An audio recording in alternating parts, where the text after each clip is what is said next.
Hi everyone, I'm Erin Dugan from Fox 56 Sports and welcome to week 1 of high school football on My TV WQMY. Tonight we head north to the Lackawanna Football Conference with two teams that are very familiar with one another. Valley View has beaten their rival Lakeland the past 5 times, including last year's 12-0 win at home. This will be the 36th meeting between these two bordering schools, with the Cougars leading the all-time series 22-13. Lakeland head coach Jeff Wasilchak has numerous ties to Valley View. He played there, his kids attend school in the district, and his brother and son both played for the Cougars at one time. I'll be back at halftime for a look at next week's game and the college football schedule on My TV WQMY. Thanks for watching the pregame report. Let's get you out to this week's Rivalry of the Week. Lakeland enters this opener looking to jumpstart this year after losing in the district playoffs in 2015. You have to be able to run the ball. You have to be able to run the ball. And without an offensive line, it's difficult to do that. Now, our guys are working hard. There's competition for positions, which is a good thing. So hopefully we get it figured out early. Valley View is hoping another win over the Chiefs will jumpstart their season as well. We're happy. They worked hard, are bigger, from the weight program in the off season, and got a little faster and a year older. So, like I said, I think if they can hold up, I think everybody would tell you the same thing. If they can hold up, we're going to have a good chance to be there at the end.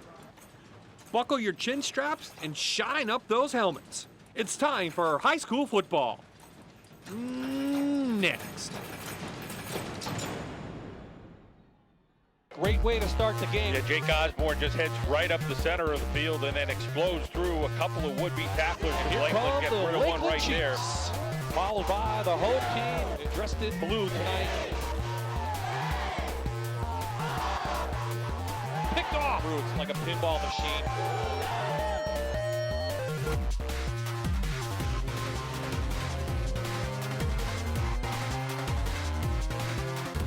It's the Fox 56 Sports Rivalry of the Week on My TV WQMY.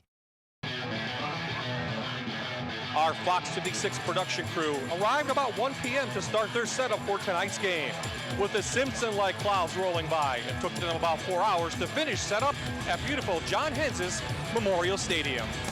Good evening, everyone. I'm Bob Ide. Aaron Dugan will join us shortly on the sidelines. In the booth with me tonight for this big game from MPFsports.com, Chris Kaharski. And Chris, you're very familiar with these two teams living up in this area. What do the players think about starting this season with this rivalry? Well, you know what, Bob? If you talk to any player that played football at Lakeland or any player that played football at Valley View, and they're going to tell you their war stories from the glory days, that story is going to include a game against one of the rivals, either Lakeland or Valley View. So they're very familiar with each other. Obviously, neighboring school districts always have that rivalry, but these two teams have a special rivalry because there's been so many great battles over the years. Let's talk about Lakeland first. We know what they want to do, ground and pound.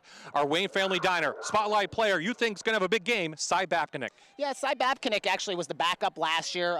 Theoretically, he's the backup at tailback this year, but they will move him around a lot. And he reminds me of a lot of great Lakeland players. As you know, Lakeland's got a great track program, and the track runners usually become good football players, and the good football players usually become good track runners. And Babcock is one of those players. If Jeff Wasilchak, the head coach of the Chiefs, is going to get a big play tonight, it's probably going to come from Babcock. Valley View lost their star running back, their quarterback. New look offense for George Hawanitz's team. That means more pressure on this year's starting quarterback, Chandler Fuller. No doubt. They have the strength in the receiving corps, so that means the quarterback has to find a way to get them the ball. And Fuller got a little bit of a taste last year. He came in the Delaware Valley game, threw a touchdown pass when the game was on the line at that point still, and he also started a game against Scranton Prep. He's still going to be a little rough around the edges, but he has a powerful arm, and Valley View feels he can now take that torch and make him the guy to help beat the other teams with a strong offense this year. Those are our Wayne Family Diner spotlight players. When we come back, it's the starting lineups and the opening kick as the 2016 high school football season gets underway. You're watching the Rivalry of the Week on My TV WQMY.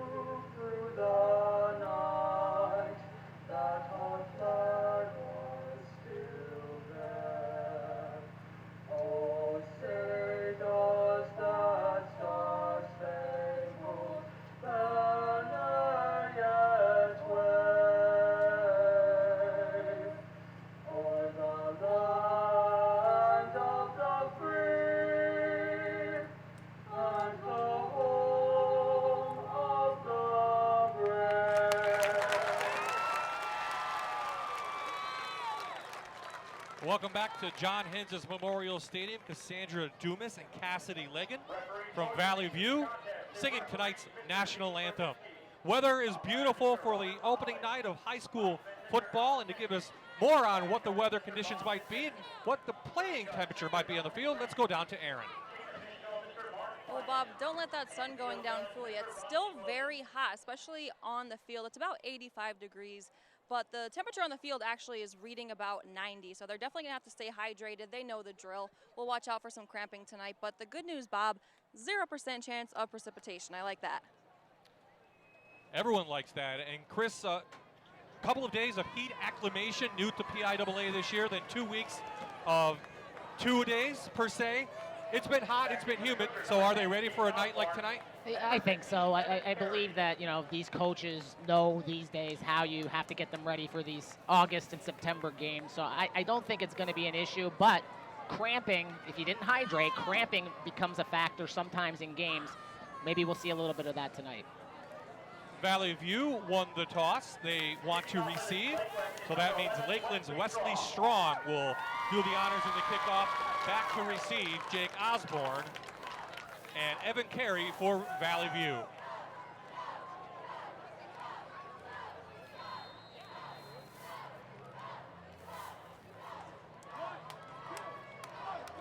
And high school football is underway. Goes to an up man. They take it down about the 30-yard line, and that was Robert Sebastianelli. So they don't want to kick it deep if you're Lakeland. Here are the starting lineups for the Valley View offense. They averaged 22 points per game a year ago. Treyon Jones replaces Scott Wasilchak. Wasilchak last year, 14 TDs. Jones, we'll see how he can do. Very good receivers, as Chris said. Evan Carey last year averaged over 19 yards per catch. And up front, big and strong, Angelo Mozzoni moves in at left guard. He was the fullback a year ago. So Fuller's first snap is high. He takes it, he pulls it down just a couple of yards up to the 33-yard line. Yeah, Fuller is a very athletic kid, Bob, and they will run the football with him. Mitch McHale, who was starting quarterback the last 3 years, wasn't very mobile, so they didn't use him in the running game. But you see right there off the bat, they take Fuller, and he gets a decent first down gain. Fuller, you'll see him a lot tonight in that shotgun position. 4 wideouts in there now for Valley View. Straight handoff goes to Pittsman, number 8, the fullback, a junior who had 126 yards a year ago. Couple more yards, 3rd and short on the way. Yeah, Valley View will use the fullback in the running game. Pittsman, actually, if you think about it, Bob, he's the most experienced runner coming back. I mean, he did a lot of blocking for Wasilchik last year, but he did get his share of carries, so it's not surprising we see him here on the first series. 29 carries, in fact, Chris, for Pittsman last year. 2 tight end formation now for Valley View. Try to use that power to Jones, and he pushes through. It looks like just around the 40-yard line. We'll see where the placement is. They're calling it a first down for Valley View. Now, Treyon Jones is going to be the tailback to start here for George Hawan.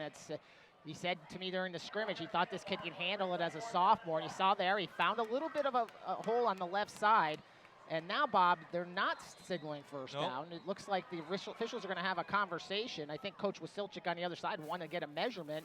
And to be honest with you, from this angle, I thought he was a little short. I think he's short, too, as well, Chris. Yeah, the referee made the call in the white hat. That is Dave Brzezinski tonight. And now they're going to measure this. I think he is short by a half a yard. We'll take a look at it again. Yeah, I mean, again, let's see where the ball is when his knee is down.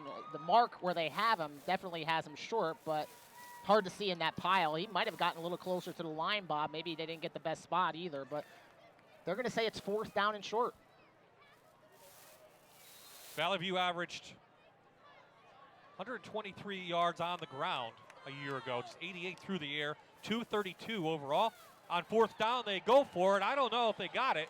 It's going to depend on the mark. Great job by Lakeland. And I believe that was Eric Furco, the linebacker, who got in there and stopped Fuller from gaining forward progress. So Coach Hawanitz takes a chance going forward on 4th and short in his own territory. Watch Furco come up, and he stuffs the hole right there, and Fuller just couldn't get any momentum behind his center, and big turnover on downs for Valley View, and Lakeland's going to start off with great field position. Absolutely.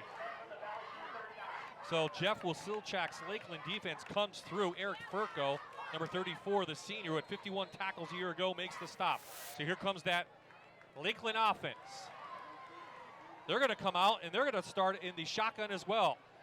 This is Nico Perino, the new starting quarterback. They're going to come out throwing.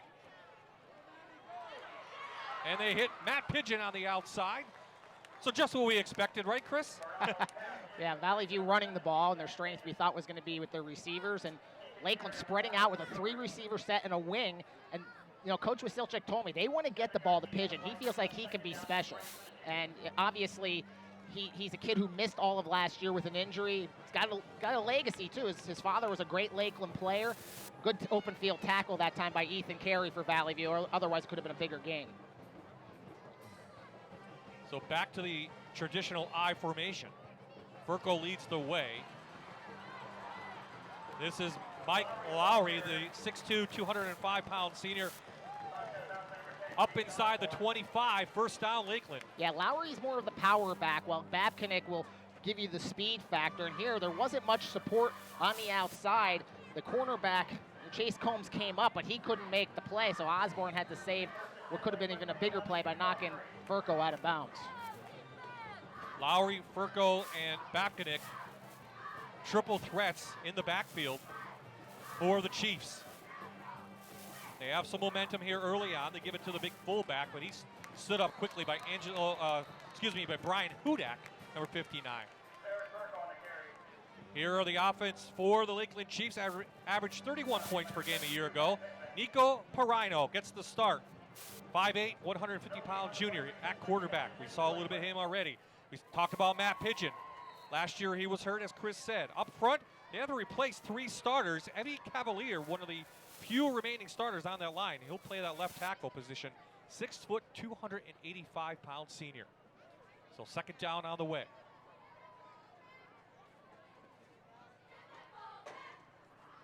Blitz by Valley View.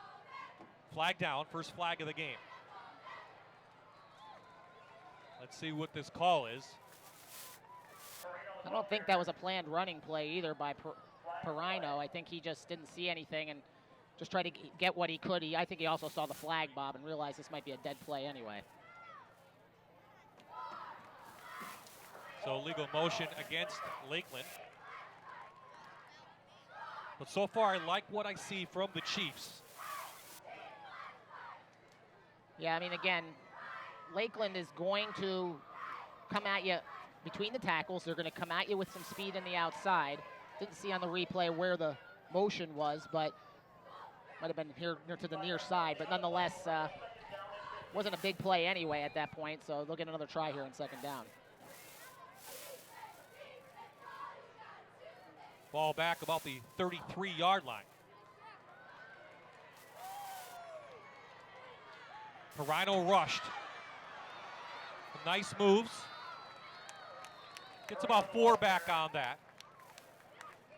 Well, Perino, again, that was a pass play. Nothing open. Good coverage by the Valley View secondary. And the Cougars had support with Zach Barrett out on the wing, but he couldn't make the tackle for a loss. Give Perino credit. He gets away, gets some decent yardage back close to the original point, the first down marker where this series of plays started. Last year, the Chiefs averaged 237 yards on the ground, just 44 through the air, 282 total. So they do like to run the ball, but with Pigeon out there, as we saw, and Bomba as well, they might try to get it out into some space.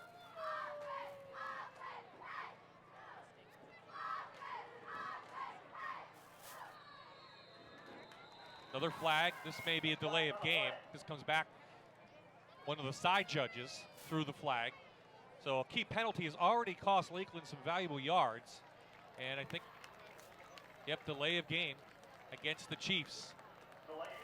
It's interesting, Bob. They got to the line of scrimmage in plenty of time. I don't know if Perino was trying to make an audible call or they really didn't seem any urgency at first, and the clock just ran out of them. You're right. That's 2 big penalties here with this great field position. Lakeland stopped Valley View on 4th down. They started this drive at the Valley View 40. Right now they've only gained 10 yards. Perino, he's going to go long. Pigeon makes the catch, but it's way out of bounds. Something to look for later, though. So 4th down on the way now for Jeff Wasilchak and the Chiefs. Good throw by Perino. I mean, there was some decent coverage there by Osborne, and that was a pretty good throw. Only his receiver is going to catch it. Unfortunately, did not get a foot in bounds. And so 4th down in this situation. Let's see what Coach Wasilchak tries to do. Is he going to try to pin the Cougars back, or is he going to try to complete this or convert this 4th down and long? Knowing Coach Wasilchak, I think he's going to might play the field position game here, but we'll see. Now we're going to get a whistle. Timeout, I believe.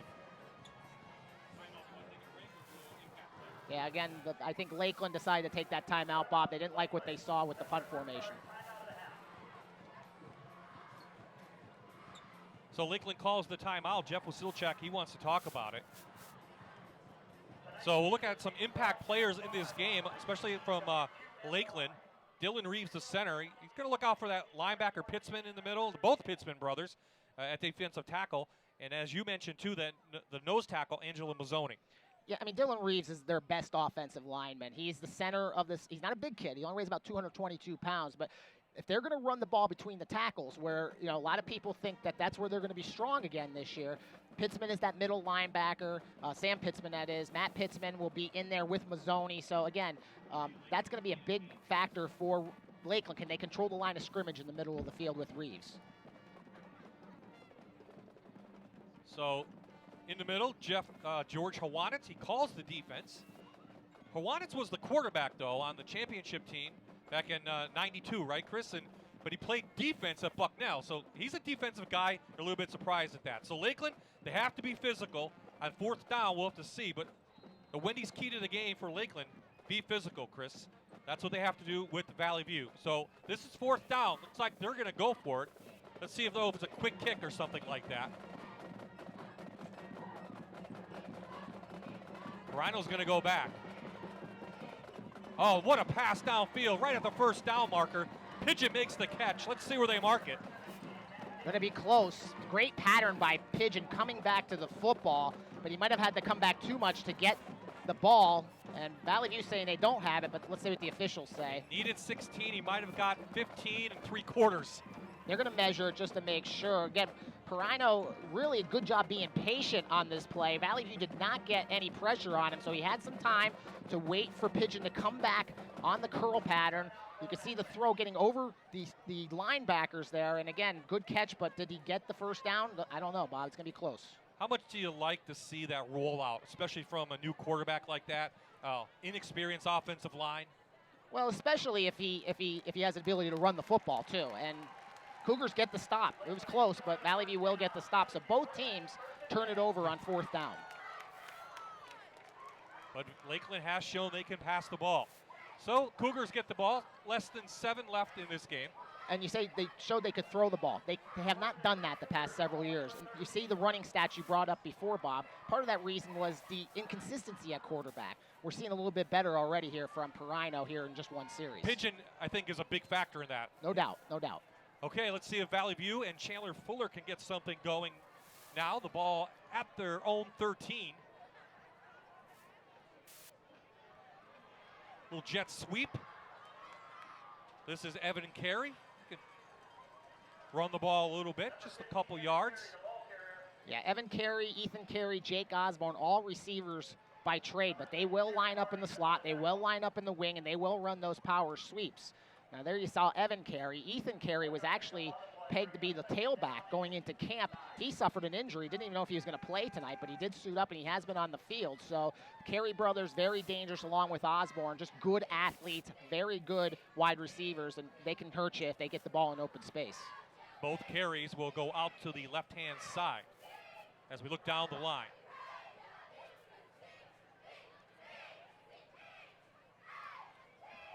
Fuller's first pass of the game. He has an arm. Just overthrows the aforementioned Carey brother. That was Ethan Carey. So here's that defensive front for Lakeland, Rob Bamba at defensive end, 38 tackles a year ago. Watch out for Babcock in the middle of the linebacker, 73 tackles a year ago, 4 for a loss and an interception. And Tyler Belotis at that strong safety position, number 9, will be tested as he was just there. He's a senior, but at just 4 tackles a year ago. So there is a flag down at the line of scrimmage.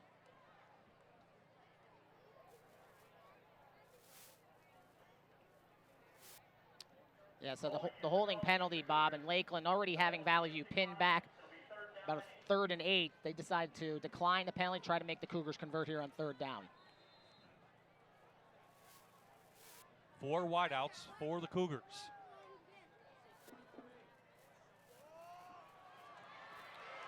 Fuller, quarterback draw, planned, big yardage, up to the 36-yard line, a gain of 20.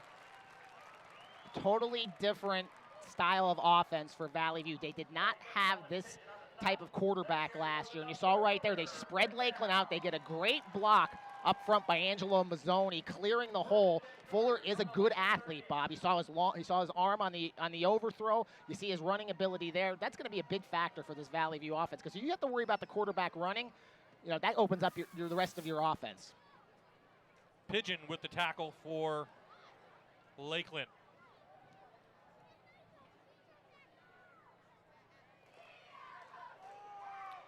Inside to the fullback, Pittsman, couple yards, up to the 43-yard line. Valley View loves to run that counter, and they love to run it with their fullback. And Pittsman did a good job that time following his blockers on the delay, and obviously he got good first down yardage. Coach Iwanitz will take 6 yards on first down all day long with this offense.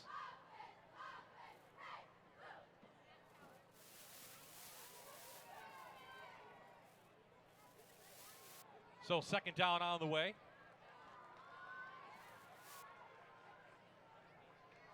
Valley View actually lost their last 2 games a year ago, shut out by North Pocono, and they lost in the Eastern Conference playoffs to Allentown Central Catholic. So some experience. Fuller with a great pass. Evan Carey inside Lakeland territory makes a beautiful catch. What a play by Evan Carey. Great coverage by Cy Babcock. You couldn't cover Carey any better on that play, but give Fuller credit, too. He put it up in the air, and Carey just went and got it, Bob. That's a great athletic play. That's what you teach your receivers. Go get it at its highest point, and that's exactly what he did, pulling down the pass, and the biggest play of the day so far for Valley View. Gain of 34. Fuller with a nice touch. Cougars on the move.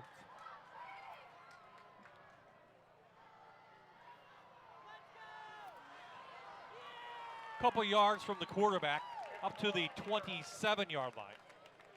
I think they were trying to get the ball to Evan Carey, who was lined up wide on the left side, Bob, but I think it was a good recognition by Fuller, realizing it was covered, so he just headed north and south and ended up getting a couple yards on the play. Chris, one of our Wendy's key to the game, according to George Iwanitz, he wants to establish that run, and he has a little bit here. Just enough in the first quarter. Yeah, you know what he can do with the passing game because of the receivers he has. But if you don't have a running game, people will sit back 7 and 8 in coverage, and it's really hard then to throw the football. Inside the Brett Urin, the senior, number 12, up near the 20-yard line. 3rd down on the way. Urin's a good story. He is an outstanding wrestler, Bob. He was a district medalist last year, and obviously playing his first year of football in a long time, and he did a good job. And it looked like somebody tried to pull him down from behind, showed some strength. You know those wrestlers, they have that big, that upper body strength. He showed it right there and pulled it through, and Cougars just short of the first down, but a good situation here for Valley View. Nearing the 3-minute mark of the first quarter. And another timeout, I believe. Timeout on the field. We'll take a timeout ourselves. Valley View is on the move here in Peckville.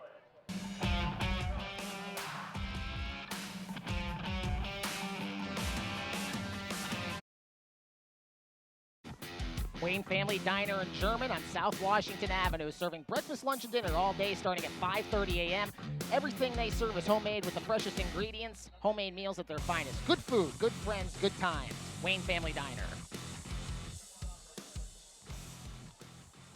So on the third down play, Pittsman, the fullback, got the ball and juggled it a little bit. Not sure if we have that replay, but they picked up a first down at the 17-yard line. So Valley View, again, this drive keyed by the big pass play to Evan Carey, now in the red zone for the first time this season. Let's see if the Cougars can cash in and get the first score of 2016. This drive started at their own 13 for the Cougars. Ninth play of the drive. Carey in motion. Ethan Carey, his first carry of the game. A flag comes in. That was a flag way behind the play on the Lakeland sidelines. We'll have to see what this one was about. There were two players tied up over there as Carey goes again with the jet sweep, and good job by closing the gap that time by number 5, Mike Romano, to limit the gain. But let's see what the flag is about, Bob. And these flags are not a surprise to me. Missing a scrimmage, I thought it was going to be a little more sloppy than usual. Week 1's always a little tough because it's the first game of the year, but now without the second scrimmage, Bob, I think we're seeing a little bit of that, especially on the Lakeland side. Flag is picked up. Call by Dave Brzezinski, our head referee tonight. So the ball is at the 13-yard line, 13.5-yard line, let's say. Cougars on the move.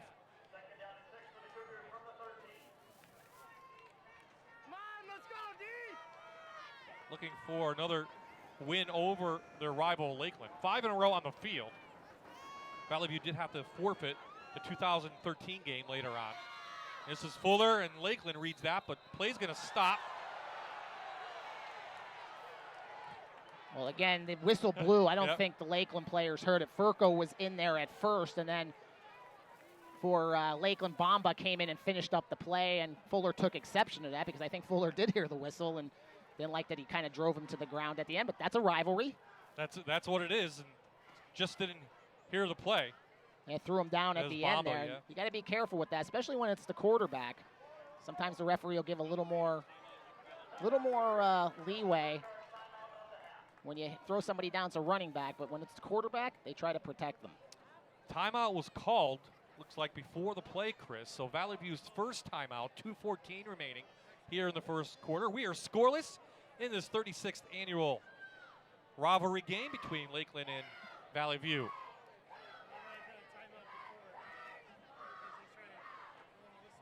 Do you know a student or a fan of tonight's Lakeland Valley View football game? Call them now and tell them they can watch on any computer, tablet, or smartphone wherever they are. Go to fox56.com for a high-quality live stream now.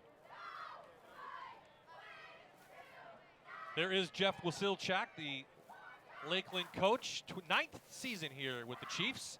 57 wins overall, 20th overall. Of course, he did coach at Lackawanna Trail for a while. And as we heard from Aaron in the beginning of this, a lot of ties here to Valley View. In fact, his kids go to the Valley View School District. And he played at Valley View, as did his brother and his nephew last year. And again, a lot of ties there. Of course, he has a lot of ties to Lakeland because his father was the longtime Chiefs coach as well. So Jeff's kind of stuck in the middle a little bit with his loyalties, but obviously during football season, he's a Chief at this point. But in this new format, I think it's great to see this rival continue because some have gone by the wayside and some have continued. So these two teams will go their separate ways, and we'll check out the divisions later. Valley View in Division 2 and Lakeland in Division 3. Second down.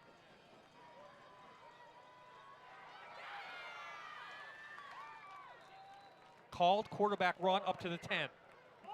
Yeah, Fuller, again, they're going to use him. Not just, we saw the other quarterback for Lakeland, Perino, he's kind of rolling out and then maybe running. Fuller's going right off tackle, and he got a good block there, a kick-out block by, I believe that was Mazzoni again, and he's finding some running room. He's a tough kid. He really is. He's a tough player, tough kid. You like your quarterback to be tough in high school football, Bob, because that allows you to do different things with the position. Absolutely. Kevin Johnson on the stop with Lakeland. So 3rd and short on the way. 90 seconds left here in the first quarter.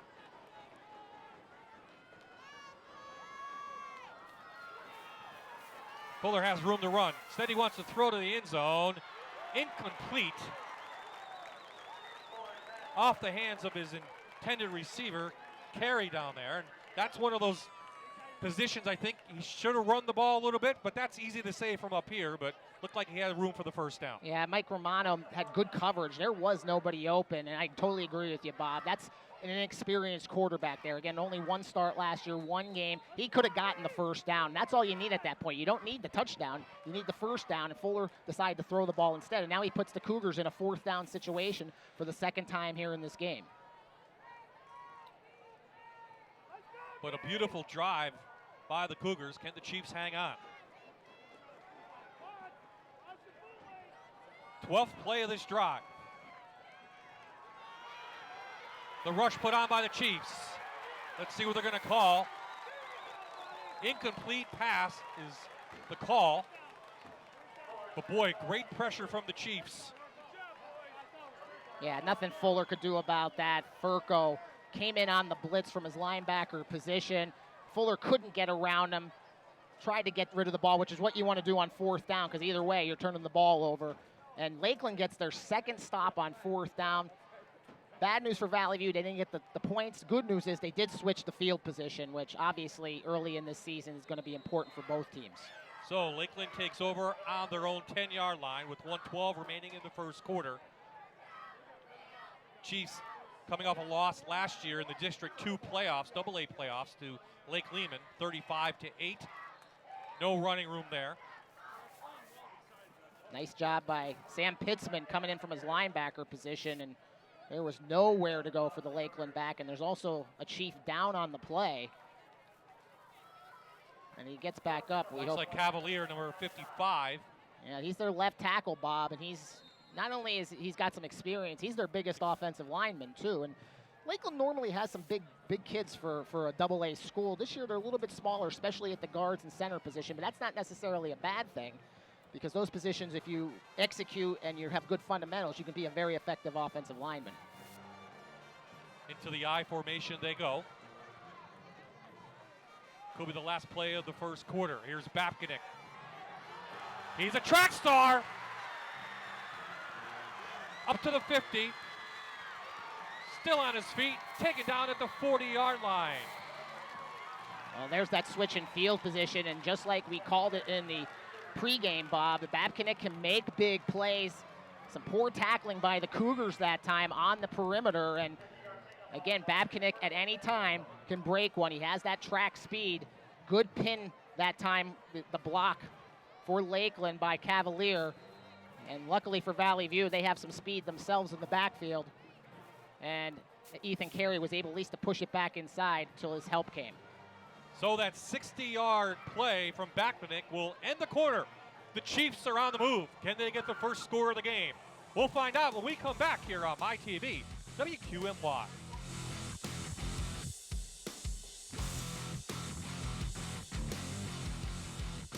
You're watching the Rivalry of the Week on MyTV WQMY.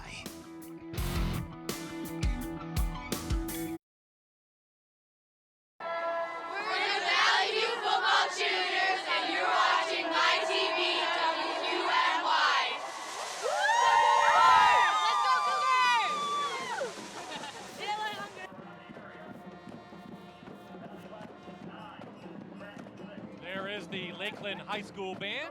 We're scoreless here at John Hensis Memorial Stadium in Peckville. Bob Ide, Chris Kaharski, and Aaron Dugan. Opening night of 2015-16 high school football here on MyTV. A full schedule coming your way this season, including regular season and playoff games. We go into the second quarter, Chris, and really both teams have shown some signs of life offensively, just no score yet. Yeah, Valley View made the one big play, got down into the red zone, but couldn't score. And now Lakeland gets the big run by Babkinik, so let's see if they can take advantage of that as Babkinik goes again for good yardage on first down. He's close to the marker down there, and we'll see if they give him the first down. Looks like they're going to, and move the chains. 2 carries for the junior, 70 yards. The last 2 times Babkinik has touched the ball. Keep him in. He is making the Chiefs go right now on the ground.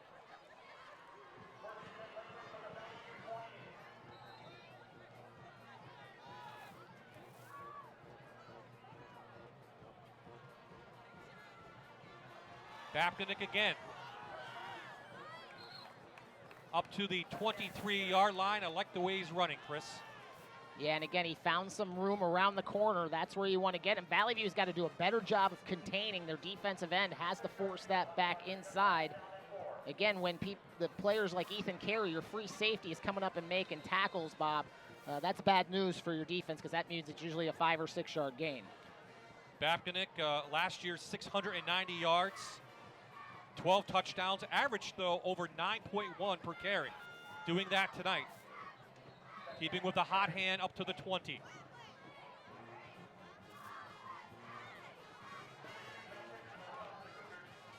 Well, again, Lakeland now in a 3rd down situation, Bob, and this is definitely 4-down territory.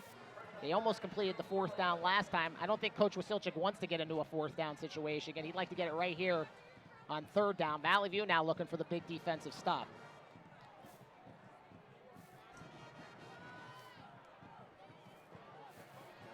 Little shift formation to the left-hand side. Babcock in the backfield. Great read. Angelo Mozzoni, number 52. Loss of a yard. 4th down coming up. Well, Lakeland set up strong right, shifted over strong left. Valley View didn't even move, Bob. They were setting the defense they wanted. Mazzoni just firing through there. And if he didn't get Babcock, Ethan Carey was there as well. So good job by the Cougar defense. Actually a loss on the play. And Coach Wasilchik gets that 4th down that he didn't want. Mazzoni last year, 125 tackles, 10 for a loss.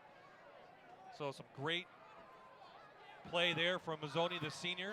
They'll count on him all year long. So another 4th down play on the way. Our 3rd in this game already. Perino went to the air. It was knocked down at the line of scrimmage. So 1st down, Valley View. So Aaron Dugan is back over at our interactive pen. Aaron, go ahead. Hey, Bob, I have tons of new friends from Valley View down here where they're checking out the Fox 56 interactive tent. They're winning some prizes and cheering on the Cougars. You guys having a good time? Yeah. What are your names? Jack, Carson, Noah, AJ. Okay, so we have the Fox 56 interactive wheel, and people are winning prizes, but we want to give you at home a chance to win a great prize from one of our sponsors tonight. Santorelli & Sons Oil Company is giving away a $25 gas card. All you have to do is send me a tweet at AaronFox56 with the word, what's the word of the night? Oil. Oil. O-I-L. Oil. Just tweet me at AaronFox56, and we'll pick one of you guys to win a gas card from Santorelli & Sons. Guys, go Cougars. What do you think? Yeah. Go Cougars. Back to you guys. Make sure you tweet her to get that gift card. Well, Valley View on 1st down, Bob. Again, they go with the counter, and Evan Carey finds a nice hole. Actually, he was one tackler away from breaking that one as he cut it back to the outside. So Valley View's line has blocked that play well over the years, the counter. And George Hawan, it's one of his favorite plays in the playbook, although he's not calling the plays this year. But again, that's been successful for the Cougars. Jones, big yardage, up to the 45. Gain of 11 for the sophomore. Yeah, Jones has got that little spark. You can see it. And the one thing I like about him, I saw him in practice and I saw him in their scrimmage. He is not afraid to initiate some contact. You'll see right there, he just lowered his head. Big hit coming from Babcock from the other side, but Jones holds on to the football, and I think he's going to end up being a pretty good back for this Cougar team, only a sophomore. Still no score in the 2nd quarter. Big numbers, though, being put up by both offenses. Just can't convert on 4th down. Fuller off the zone read. He has room to run. Inside Chiefs territory, down to the 43. Great block by Sam Pitzman, again, sealing the outside. And once again, you see Fuller. He's not afraid, Bob. He went in there. He didn't just go down on the first contact. He was fighting for more yards. I don't know if Coach Hawan is going to like that too much because he wants to keep his quarterback healthy, but you can't take that out of a kid. If he's tough like that, he wants to keep initiating contact. Doesn't matter if he's the quarterback or not. He's going to keep doing it. And it was good, tough tackling that time by the Chiefs. Mike Lowry coming in there to finish it off. 12 more yards on the ground for Fuller. So it's 3 straight 1st downs here for Valley View on this drive.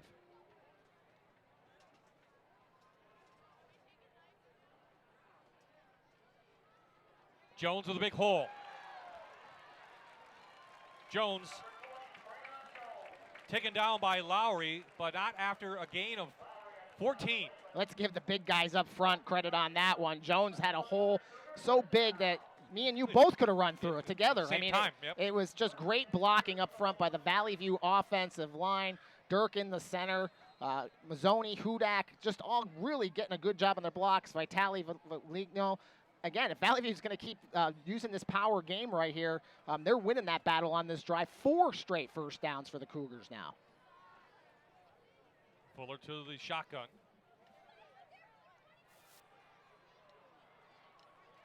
Flag comes flying in. Might have a hold call. Furco broke up that a little bit. He's finally taken down by Bamba, but let's see the call. Better penetration that time by the Chiefs, Bob. And they're going to get the hold. Just, again, when you get penetration like that, the lineman or the fullback or whoever's blocking can't get their angle, and he was forced to hold on the play. So the Chiefs, Valley View's drive, 4 straight first downs, stopped by the penalty. Same thing happened on their opening drive as well. 2 penalties cost them there. So this backs it up to the 40-yard line. Under 8 to play in the half. We're scoreless. Very similar to last year's game, except last year was more of a defensive battle. This year the offenses are playing well, but they just haven't put up any points. Valley View won last year's game 12-0.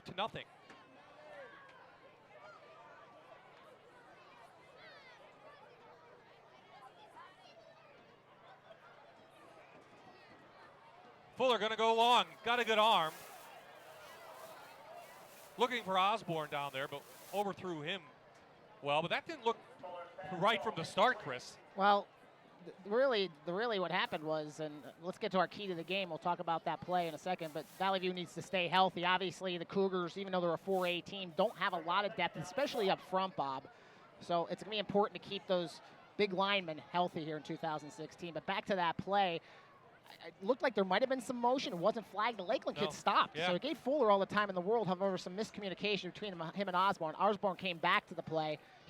Fuller thought Osborne was going to keep going and just overthrew him. And too bad. I mean, for Lakeland, that ball wasn't in bounds. It might have been an interception. Well, most important, the Lakeland defensive backs, they didn't stop playing. They covered Osborne. So second down on the way.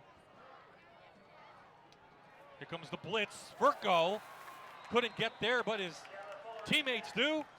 First sack of the game by the Chiefs. Dylan Reeves. Yeah, Reeves got in there. Good job by Lakeland. Again, this penalty by Valley View really stopped the momentum on this drive. And Fuller already in the shotgun. It was actually Furco came in unblocked, and then cleaning up the play was Reeves. So Valley View, again, let Furco come in. That's about the 3rd time we've seen that, Bob. Furco coming on the blitz. If you're going to block somebody, you need to block Eric Furco. He's their best defensive player, and if he's coming in unblocked, he's going to make plays, and he just did make that one right there. 51 tackles a year ago for the senior Furco. So a big 3rd down. Big rush put on. Intercepted. Pigeon's got room to run.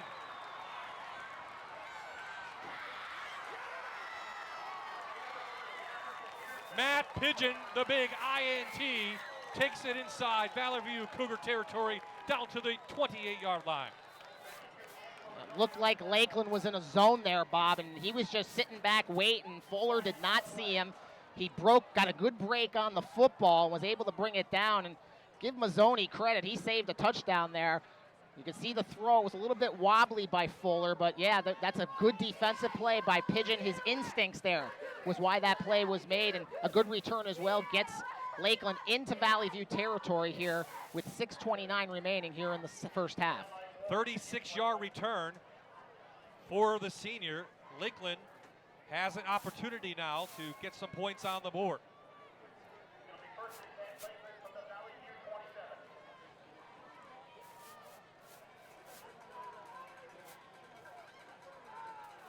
Let's see if Backman returns to dot the I, or if it's Lowry. It looks like it's Lowry in there, and Furco.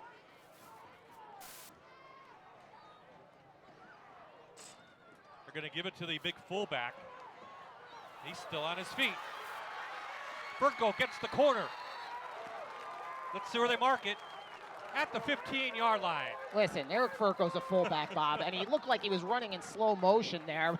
He's hurdling people, but I don't know where the Valley View defense was. There was nobody on that side. You can see a missed tackle there by Valley View, so that allowed Furco to get to the outside, but Cougars did not do a good job of ball pursuit there. Obviously, Furco, that's not his strength, it's his speed. It's the power.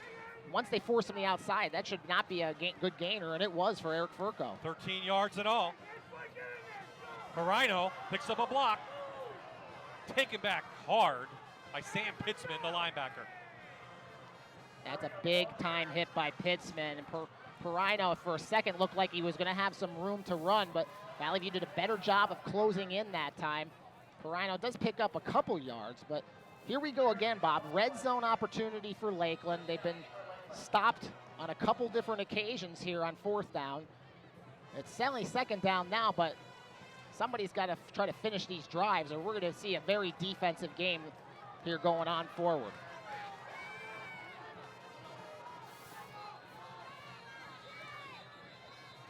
Looks like we have a penalty marker or a timeout, one or the other. And I believe that's Lakeland's 3rd timeout of the half, Bob. I think he's out of them now. 5:37 remaining in the quarter. Lakeland on the move one more time. We'll be right back.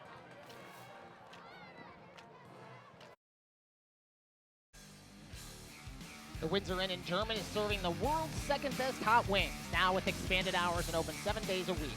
During their NFL Ticket Sundays, they are having Steeler ticket giveaways. Enter for your chance to see the Steelers versus the Jets in October, Cowboys in November, or Giants in December. Visit their website, hotwing.com, for full details, and follow them on Facebook. It's the Windsor Inn in German. So Lakeland returns to the field. Fullback Furco to the 10. That was a more typical Furco run, or was that Lowry on the play? I think that might have been Lowry. Well, Lowry came up with the football, so.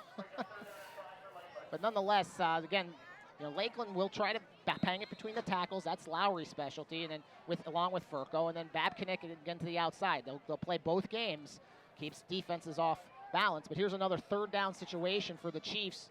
They're knocking on the door here. Can they get this ball in the end zone? Let's see if they go to the air, or they want to keep it on the ground.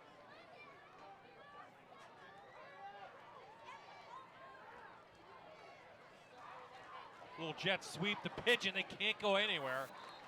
Great defense on the outside, coming up Ethan Carey.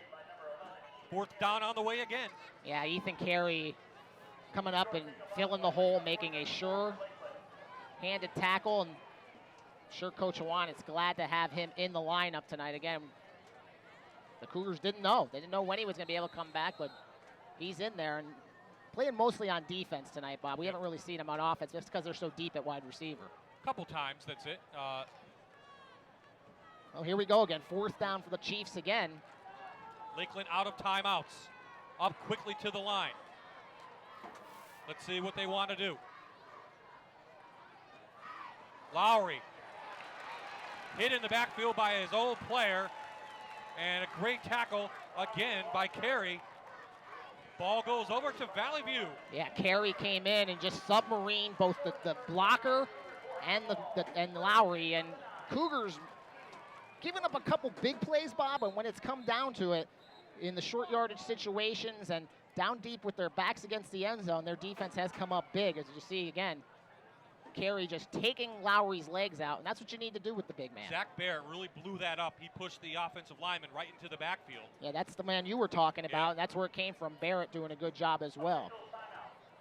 So there's an official's timeout. This could be the old water break, heat break. So 4:01 remaining here in the 2nd quarter. It's the opening night of high school football around the area, Chris. Of course, npfsports.com. Your website has it covered. You have a couple scores from District 2. I do, right on the front page. I just refreshed it. Let's take a look. First, the Lackawanna Football Conference games. Dunmore, number 1 ranked small school team, leads West Scranton 14-7. Old Forge beating Hanover area 7-6 in the 2nd quarter. And Wyoming Valley West winning 9-6 over Scranton.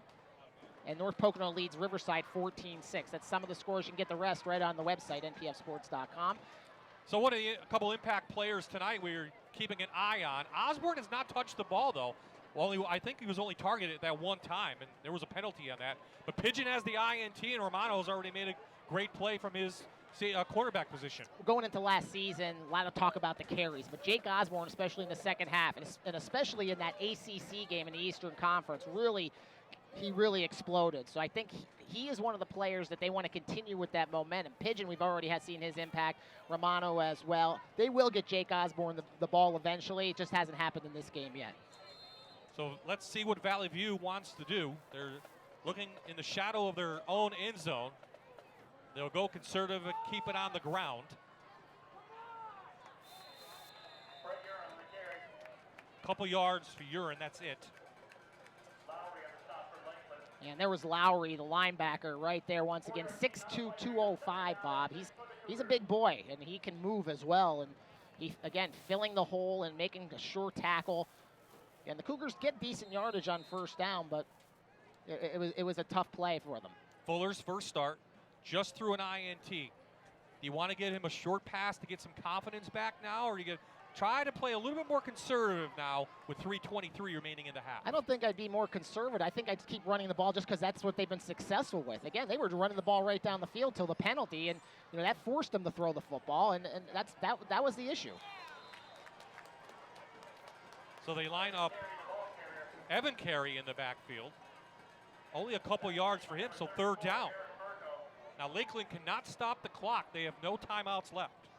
Yeah, they used them all, and that was Furco again coming in. You're going to hear Furco, Lowry, those names a lot in this Lakeland defense. Obviously, linebackers end up making a lot of plays. The defensive linemen are the guys doing the dirty work up front. But those two are excellent football players, excellent defensive football players. So not surprising hearing their name mentioned a lot here in the first half on the defensive side of the ball. There you saw Jeff Wasilchak for Lakeland and his staff. Big third down for the Lakeland defense. They want the ball back. Fuller, though, is going to give Valley View some room. Gets a first down over the 20 to the 22.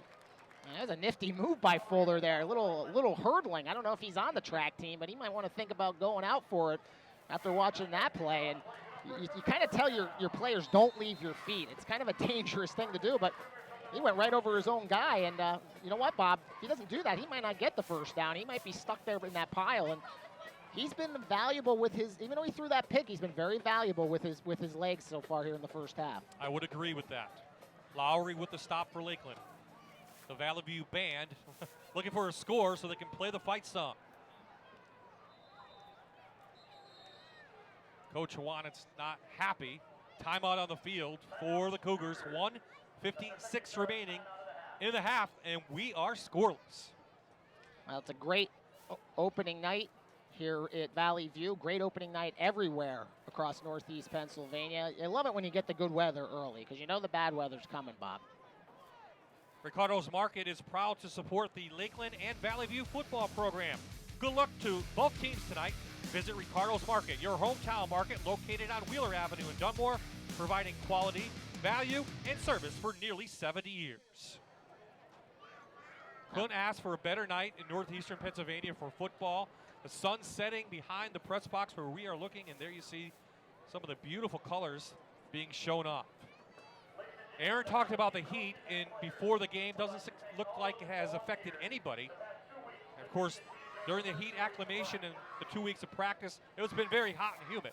Well, that definitely helps. If you get cool days, that you're not getting acclimated to the heat. Nope. So you hope you get your problems then while you're practicing, and then it doesn't happen when the actual games start. Again, I got to be honest with you, Bob, there have been some penalties, but for the most part, this has been a pretty clean game for week one. And again, some people are calling it week 0 because of the way the PIAA set up the schedule. We're calling it week 1 because that's what it is. It's the week first 1. week. Right. Yeah. I don't know how you can have a week 0. So Chandler, Fuller, doing some hurdling again. Up past the 35 to the 38. 16 yards for the junior quarterback. Clock will stop on the first down as they move the chains. 1:48 remaining. The Cougars have one timeout left, Bob. Chandler again getting it done with his legs. Again, a little bit of a counter. Good blocks up front. Pitzman led the way. And Valley View has moved the ball on the ground. The problem now is they're going to have to move it a little quicker as the clock is running, and they're still in their own territory. Big threats, though, on the outside. 4 of them now. Let's see if Fuller wants to go to the air.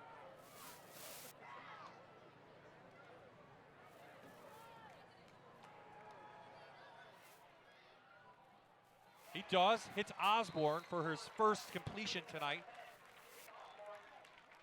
I should say Osborne's first catch of the night inside Lakeland territory at the 46. That's a nice, safe play by Valley View that time. They have Osborne just running the comeback out. Good, nice soft throw, even though he had pressure on him by Fuller. And good job by Osborne making sure he gets his 2 feet. And better yet for the Cougars, he gets out of bounds to stop the clock with 1:21 remaining, Bob. And Valley View, like you said, into Lakeland territory. 15-yard completion. Now you have room to work if you want. Remember, a first down stops the clock.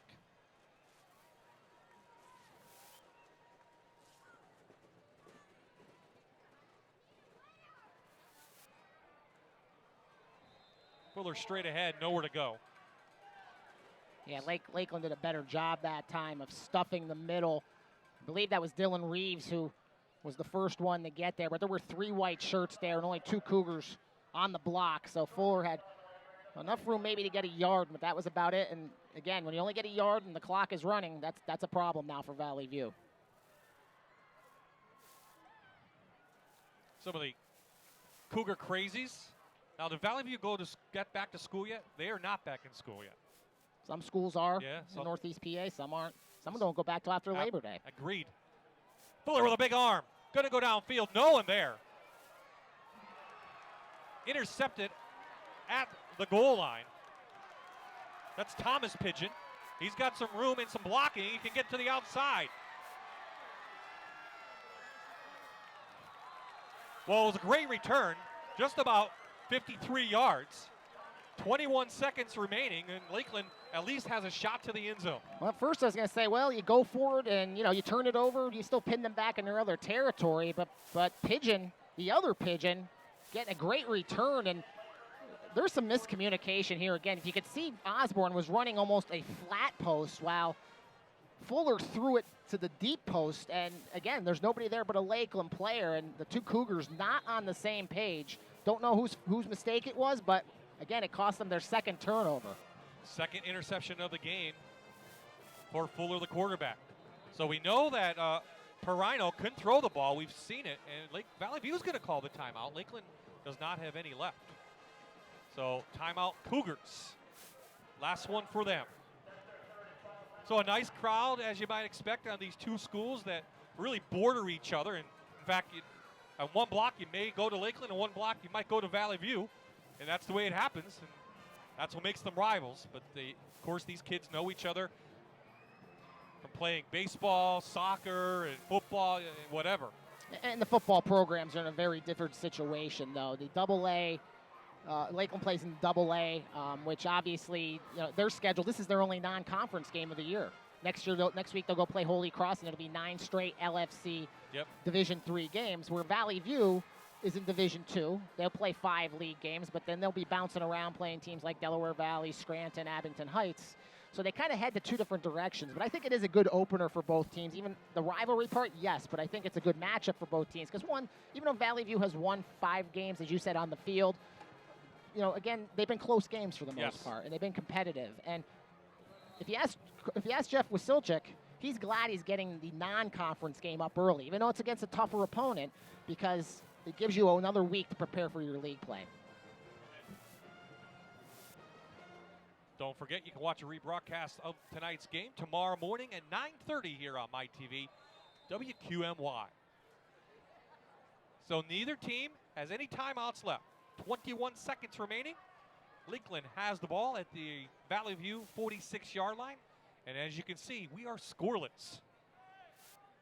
There's been a lot of action, though, on both sides of the ball. Neither team, though, able to find the end zone.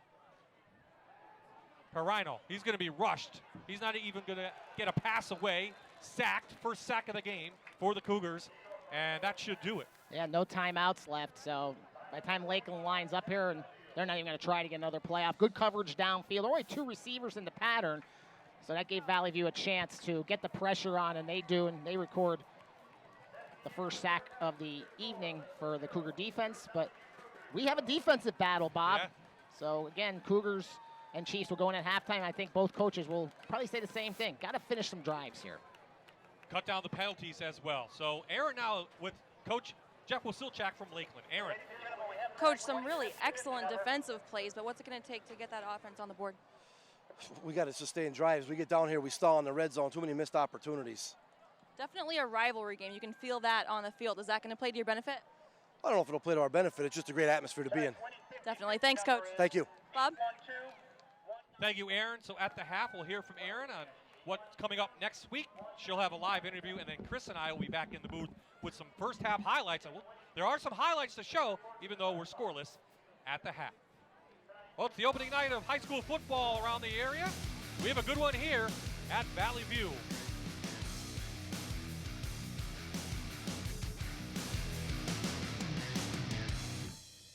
You're watching the Rivalry of the Week on MyTV WQMY.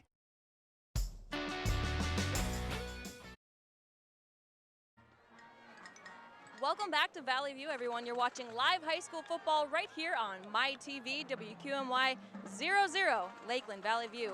We got a defensive battle here today. Thank you so much for watching. And we can't bring you these games without great sponsors. One of those sponsors joining me now is Ken Santarelli from Santarelli & Sons Oil Company. Thank you so much for joining us. Thanks for sponsoring this game. Tell us about what made you want to get involved.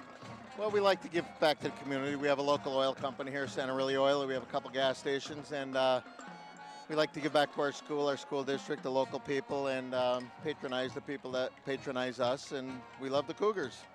Go Cougars, right, Mariah? Yeah. Tell us where you're located. We're on 443 Main Street, Packville, right up the road from here is our main office. We cover 5 counties with heating oil, and we have 2 gas stations, one in Mayfield, one in Packville. And we just love to give back to the community. They've been so generous and great helping us, so we like to help them back. Definitely a lot of fun over at our interactive tent tonight. A lot of gas cards given away with our prize wheel. And we had a Twitter contest, and people tweeted me the word of the night, which was oil. And Mariah's going to help me actually pick the winner. So go ahead, take one of those names, and you can read it to everyone. What does it say? Kathy Burpee. Yeah, Kathy Brophy, at Kathy Brophy. Thank you so much for tweeting the word of the night, and thank you to Santarelli & Sons for sponsoring tonight's game. Thank you very much. All right, we'll have some stats and highlights from the first half when we come right back. You're watching live high school football on MyTV WQMY.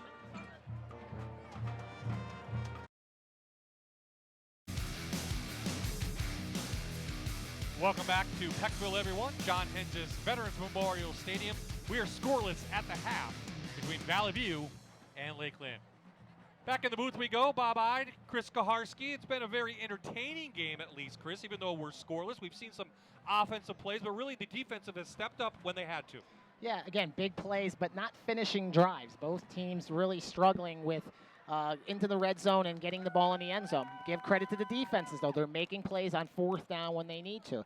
And it really was a different tale in both quarters. Early on, you're seeing Lakeland move the ball a little bit with Pigeon in the passing game, and then Babcock took over kind of in the second quarter, while Valley View has gotten a lot from Chandler Fuller running the football, and then their backs have also had some luck as well. But the passing game for Valley View hasn't clicked yet, and that's been a problem. Let's look at some first half highlights. First, in the first quarter, early on, it looked like somebody might score. Lakeland got the ball on their first possession, came out throwing. Lowry with a big gain, but that drive would stall right here, even though Pigeon will catch it. And there's Fuller again. He had some big runs in that first half, and again, showing that toughness. And he had a nice throw here to Carey as well. So, that was his best throw of the game so far. But the 2 picks, you're going to see that in the stat book tomorrow. I think one of those was definitely on him. The other one was a miscommunication. But right again, there's Babcock with the biggest play for Lakeland, that 60-yard run. Yep. But again, not finishing in the end zone, and that's been the problem. That was the last play of the first quarter. That drive would stall. Valley View would get the ball back. They go to Jones a couple times. He makes a couple of nice runs, but a holding call would slow this drive down. Good defense by Lakeland. And then the first interception by Pigeon, and I thought he might have a chance to go. Yeah, and again, that might have been the only score of the game if the things keep going the way they're going. So give Valley View. I think it was Mazzoni who made the tackle, and there you see Furco getting to the outside, but they couldn't score again. Nope. Fuller right up the middle, first down yardage. Valley View at one point on that one drive, Bob, had 4 straight first downs, and both teams hurt by penalties on drives where they were down near the red zone. There's that second interception again. Don't know if the receiver ran the wrong route or Fuller read it wrong, but it turned into the second INT of the game for Chandler Fuller.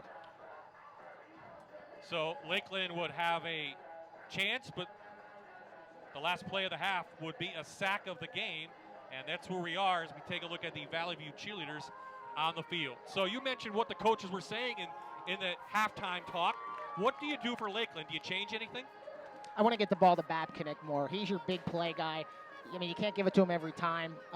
Keep Lowry and Furco between the tackles.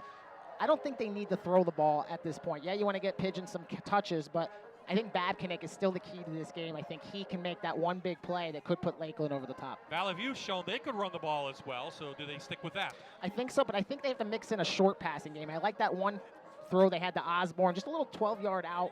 It was an easy play. They've tried the long ball a couple times. They have capable receivers, but give Lakeland secondary credit. They have been right there defensively, but keep running the ball. Get Jones maybe a little more involved. Fuller's run the ball well. Yeah, so they can run the ball, but again, they have to get some kind of short passing game going. New year, new look, Lackawanna League. Let's take a look first at Division I. Some 6A teams, some 5A teams. Break this division down. Again, they split the old Division I in half. 4 teams moving down. These 4 teams staying there. Obviously, Delaware Valley is favored to win this division. A lot of the coaches weren't happy with the 4-team division. You only have 3 league games, and you decide to champion that way. But obviously, Delaware Valley, Scranton, Abington Heights, and Wallenpaupack, Bob, are all going to make the postseason because of 6A and 5A. They all do in District 2. So, Delaware Valley, again, definitely the favorite. Division II played 5 games, 5 weeks and 5 outside from 4A and 3A teams. What do you think of this one? It's top heavy. I mean, again, North Pocono, Scranton Prep, West Scranton, and Valley View are all in the mix, I think, for this division. Western Wayne and Honesdale will struggle. Again, they moved up from playing the smaller teams. Eventually, you got to play teams your size. In Honesdale's case, they're a 4A team. Western Wayne, a 3A team. Scranton Prep theoretically is the defending champion from last year in Division I. North Pocono, I think, is a slight favorite at this point. Although I think North Pocono, Valley View, Scranton Prep West, and any given night, they could beat each other this season. I think it's going to be a very exciting division. Probably the best division is Division III. It's definitely the largest. It may be the most competitive. Well, I like when you play this many division games because it decides a true champion. Yep. You're going to play 9 division games. I mean, it doesn't get any better than that, and it decides the champion on the field. Obviously, the familiar names are going to be up top: Dunmore, Lakeland, Riverside. 4 teams from AA are going to make the playoffs. So I think Mid-Valley and Carbondale are actually going to be fighting for that other spot. Of course, Old Forge, they will be in the Single A tournament along with Lackawanna Trail. Only 2 teams make it out of Single A, but they're going to be fighting for position with these AA teams in the division and hopefully advance to the postseason in Class Single A. Opening night of high school football, we are scoreless at the half. Third quarter on the way here on MyTV, WQMY.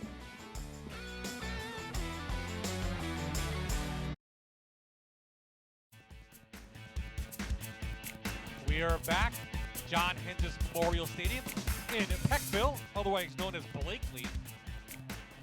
Both teams are on the field. We are ready to get the third quarter underway. Lakeland will receive the second half kick. Couple stats. Lakeland, 116 total yards, 96 on the ground, 20 through the air, 4 first downs. Babcock, 6 rushes, 69 yards. For Valley View, 171 total yards, 128 on the ground, 43 through the air. They have 10 first downs, but 2 interceptions. Fuller, 10 carries, Chris, 63 yards. So something to look for here as we continue this game. 12-0 to score last year. It's going to be low scoring, looks like, tonight. So this is Valley View's Max Gillo. The sophomore kicks it away. Trouble down there for the Lakeland Chief. Picks it up. That's Romano, and the Chiefs will begin the second half near the 30-yard line. Good tackle by Kyle Novojoski right there for Valley View. So Lakeland starts with decent field position. And notice one thing about that first half, Bob. We didn't have a punt in that first half. That's true. Either was a turnover on downs. Punting? Yeah, turnover on downs or a turnover. So, again, the offenses are moving the ball. They're getting into scoring position. They're just not finishing. So back to the traditional I for the Chiefs. Babkinik, who had some success in that first half, gets the second half start. About 4 yards for him. And again, I think that's the direction they need to go. He is capable of breaking one. Aaron talked to Coach Hawanitz, and what did he have to say, Aaron? I did, Bob. I got a chance to catch up with him as he was coming out of the locker room. He was not happy, to say the least. He said it was a very poor first half, but there's no excuses. He talked about only having one scrimmage in, maybe factoring into a little bit. But he said the good thing is, hey, it's 0-0. We're starting clean. Even though we did not play well, we have a fresh start. Babkinik again. This time Valley View corrals him, a couple yards for him. And yeah, this would be their second scrimmage. And you talked about that in the first half. I mean, honestly, would be their second scrimmage, and maybe a little bit, but both these teams, I think, are very equal, and that's why the scoreless game so far. And the ironic part of it, usually in your first week, the first game of the season, the thing you're most worried about as a coach is special teams. And that hasn't even been a factor here. We've had 2 kickoffs. That's it. So you haven't seen the sloppiness there. With the scrimmage, I was even more worried about special teams. And I think the first score of the 2016 season was a bad snap on a punt that Valley West ended up scoring a safety. That was the first score in District 2 this season. A couple of the practices that I went to in the Wyoming Valley and up here in the Lackawanna League, I noticed a lot more special teams practices, maybe more than usual. Lakeland called a timeout there. Yeah, and I talked to the coaches about that because if I'm a coach, that would be my biggest concern is special teams going into week 1. They all said basically they spent this week special teams every day. Usually you reserve it for one day because they just had to get it in. You heat acclimation period that you can do it a little bit there, but again, to get these kids to know where they're going on punts, kicks, field goals, extra points, that's big. Real quick here on this timeout, I'm sure that Coach Wasilchik did not want to use a timeout only a minute 23 into the second half. We'll see if that ends up coming back to haunt them a little bit later on, but especially in a close game. But again, third down situation, I think he thinks it's important to make this conversion. The Philadelphia Eagles are back on Fox 56. Regular season football is right around the corner, and Doug Peterson is narrowing down his Eagles starting lineup. This week, the Eagles take on the Indianapolis Colts. Tomorrow night at 7, your home of the Philadelphia Eagles is Fox 56. Well, no doubt who the quarterback will be for the Eagles. Just how soon will we see Carson Wentz, if at all, this year? That will be the question. And no doubt Luck is coming back for Indianapolis, no matter what the year he had last season. Just gave him a whole lot of money. Oh, yeah. So we have high school football. We are underway. Perino through the air again. Pigeon in and out of his hands, but a nice pass. Well, I'll tell you what, Valley View dodged a bullet there, Bob. It was a decent throw, but Babkinik was wide open. He was the motion man. You see him kind of going out of your picture there in the flat. There was nobody from Valley View there. There was a safety back there, number 7 for the Cougars. That's Chase Combs, but he was 15 yards away from the ball. But, again, the quarterback, Perino, saw the player in the middle of the field. That's who he was looking at the whole time. And here we go. Finally get a punt. Chris is happy about special teams. Osborne lets it go over his head. He finally corrals it at the 10. Hit hard up to the 25-yard line. And you'll know the Lakeland coaches will take notice of what Chris just said. Maybe come back to that play later on. So here comes Chandler Fuller back on. I have him 2 of 8 in the first half, 2 interceptions. Yeah, it wasn't the best half throwing the ball, but he did run the ball well. And again, I think one of those picks was definitely on him as we're seeing Garrett Usher. He's the one who made the special teams tackle. And this is a disadvantage for Valley View, actually, not getting more special teams play because they have kids who broke a lot of touchdowns, both Osborne and Carey last year, and that was only the first chance there. So Fuller picks up where he left off. Quarterback draw, good yardage, up past the 40. I think he was down and then dropped the ball. No referee is signaling he was down, but he was definitely down. Back Bob. judge came in later. Okay, yeah, I mean, that wasn't even close. And again, Fuller up the middle, wide open space again. Got to give credit to Valley View's offensive line, Bob. This quarterback draw situation is really working well for them. There you see another good seal block for the Cougars. I believe that was number 59, Brian Hudak. So again, Valley View sticking with what got them there in the first half as far as the offense was concerned, and Chandler Fuller running the football. Give Fuller 23 on that. Back to the I formation they go. Treon Jones dots the I.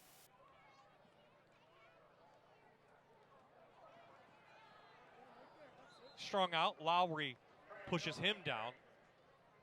Yeah, Lowry came in untouched, had a good angle. Give Jones credit, though. He's not a big kid. He ducked right under Lowry, was able to bounce forward and actually pick up 2 yards. And again, that time, just nobody blocked Lowry on the play.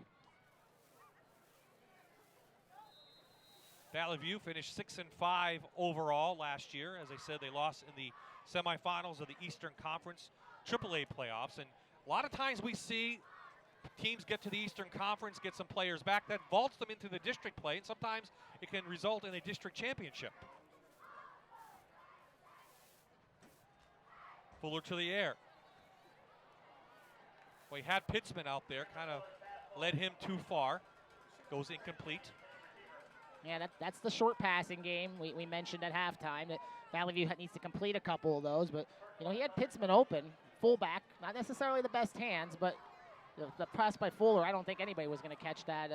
Just wasn't on the mark that time. And again, he's struggling a little bit with the passing game. I think the running game that he has shown is still keeping his confidence up.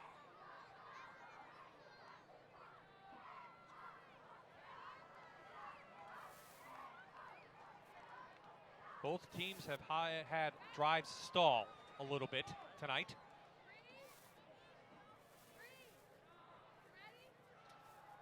Fuller is going to lay it out. Great job by Thomas Pigeon to come over, knock it away. His intended receiver, Evan Carey. You know, Evan Carey got a step on the corner that time. That was Matt Pigeon, but again, Fuller's looking at him the whole way. So that immediately the other Pigeon just came over in coverage, and really he was the one who made the play because there was no way Carey was going to catch that football. So on third down, the Cougars can't convert, and they will punt for the first time. I better find the punter. It's Kyle Swalinski, I believe. Yes, it is, the junior. Number 1. Baptinick back to receive. Takes a bounce. And is recovered at the 30-yard line. So we'll see Lakeland for the second time in this second half. Well, thumbs up to both punt teams. They both executed well, and no big returns by either team, no block punts. So far, special teams get a thumbs up so far tonight, even though it's been limited. Both teams with great history. 18 winning seasons going into tonight for Lakeland. 6 District 2 championships. 8 division championships. Looking for another one this year. They did end up last year losing in the District 2 AA semifinals. So Perino out. They get it to Pigeon. So Matt Pigeon up for 13 to the 43. That was the play they ran, the first play of the game, Bob. They put everybody out wide right, and they throw that little slip screen to the receiver. Better results that time for Pigeon as he found more running room. He's able to get a first down. Hobbling off a little bit, but he's been a bright spot tonight, has an interception.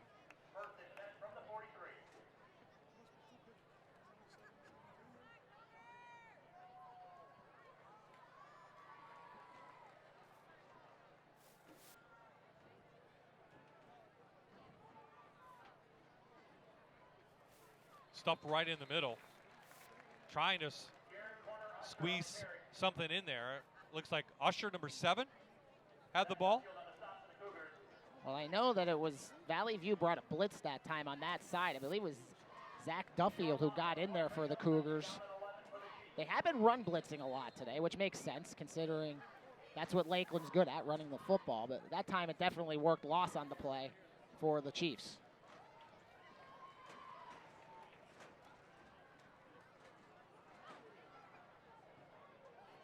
So Perino back in the shotgun. Here comes the blitz by Valley View.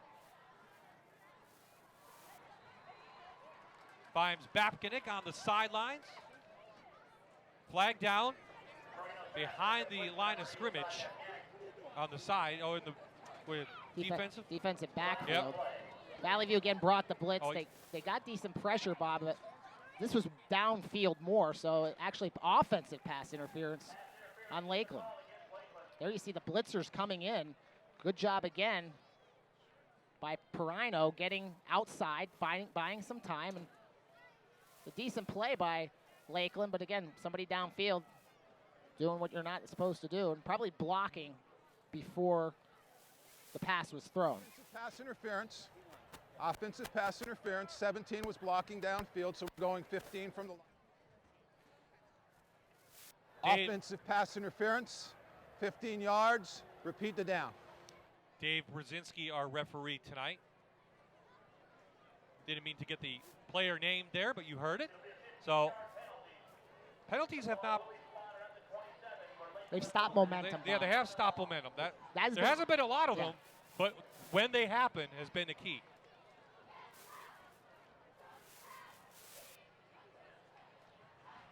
Perino going downfield. Bapkinick, the offensive player, became a defensive player as it almost was intercepted back down there by Brett Urin from Valley View. I think what happened there, Bob, Brett Urin was just sitting there waiting for the ball to come down, and his own player, Jake Osborne, who was covering the receiver, kind of ran into him or even to the football. And Urin actually had probably a clean catch there. Let me see if, there's the Osborne coming in. No, it actually went off his helmet. Yep. It went off his helmet. I thought that Osborne had gotten kind of in between there, but yeah, Urin, again, first-year player. Got to try to make that catch. That could be a big turnover there. But again, it's going to force a long situation here for Lakeland. They'll keep it on the ground, as you might expect. And nope, ball was down. There's the call from the referee. Again, the right call.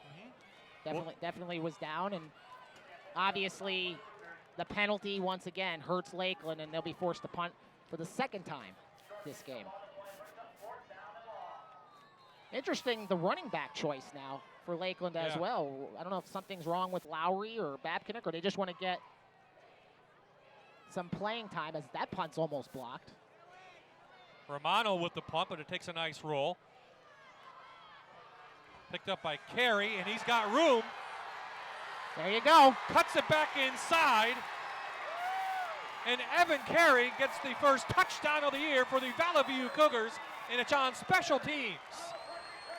Always dangerous, Bob. The Careys, Osborne, no matter who's back there. And that was an innocent-looking play. Took a couple bounces. Actually, he had no blocking, but you could see immediately when he got the football, he exploded to the outside, and the coverage wasn't balanced. They were already leaning inside. He got that corner. Once he got that corner, here again, you'll see it right there. He makes the cut outside.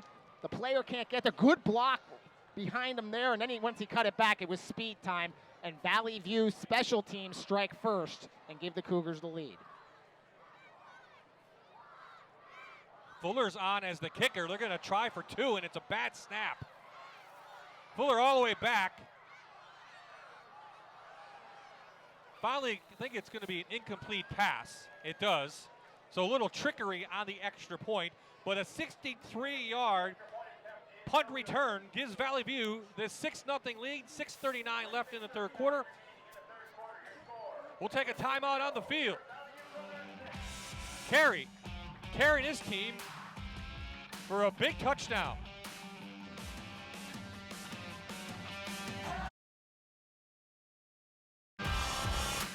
Friends of Connors Park present the first annual Coach Bob McGough 5K run and 1 mile walk. The event is this Sunday at Connors Park. Sign up or make a donation at runsignup.com. Bob McGough. Join us for basket raffles, food, music, all to honor a good friend while fighting a disease that infects us all.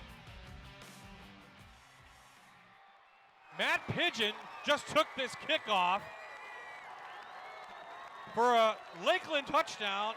How about that? Special teams coming up huge for both sides. Well, two shades, Lakeland says. Bob, obviously, The special teams touchdown by Valley View is now countered, and Pigeon is going to be a major factor for Lakeland here in 2016. Again, obviously the injuries kept him out of action last year. We're seeing the impact already as he returns this kick for a touchdown to get Lakeland tied here in the third quarter.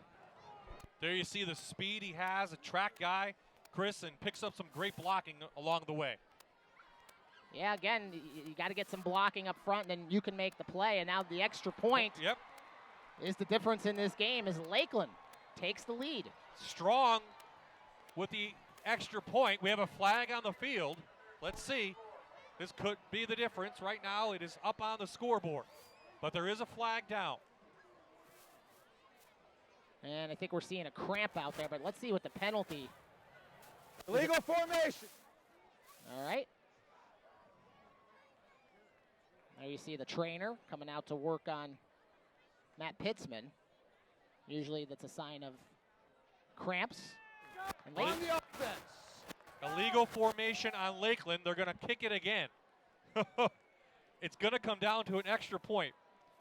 A lot of football games do on the high school level, Bob, especially when they're defensive battles and close. So we'll see if that penalty hurts the Chiefs here. They're going to get another chance, obviously, and won't be a problem if it goes through the uprights again. Otherwise, it can end up being a tie game instead of a 1-point Lakeland lead. So they'll come in again. Again, Wesley Strong. Oh, you got to back up, buddy. There you go. He had the ball about a yard and a half. Pigeon will hold. Matt Pigeon, who just scored the touchdown on the kickoff return. Snap good, hold good, no good. It was tipped at the line of scrimmage. We'll check that out. And we're tied at 6. Boy, a big penalty right there on an illegal formation. And you talked about special teams, Chris. And all the action we've seen in the last 2 minutes of this game has been on special teams. I thought somebody got it initially, but looking at the angle of the kick, Bob, maybe he just missed it. But nonetheless, they have to take the point off the board, and we remain tied 6-6. 2 special team touchdowns back-to-back for the Cougars and the Chiefs. Hey, we might get another one here. Well, I was thinking if you're Jeff Wasilchak, you're like, why did I kick it to Carey? And then on the opposite side, you're George Juanet saying, why did I kick it to Pigeon? So no scoring from either offense or defense for that matter. Special teams has the only 2 touchdowns on the board, 6:23 remaining in just the third quarter. Well, again, the offenses haven't been able to finish. Now the special teams are getting it done. But, again, somebody's offense has to find a way, because I think that's still going to be the difference in this game. Somebody's either going to break one or somebody's going to finally get in that red zone and finish by putting the ball in the end zone. The special teams touchdowns just balanced each other out. We might get a couple more, but in the end, somebody's offense has to step up for either team. So Pigeon's touchdown officially 87 yards.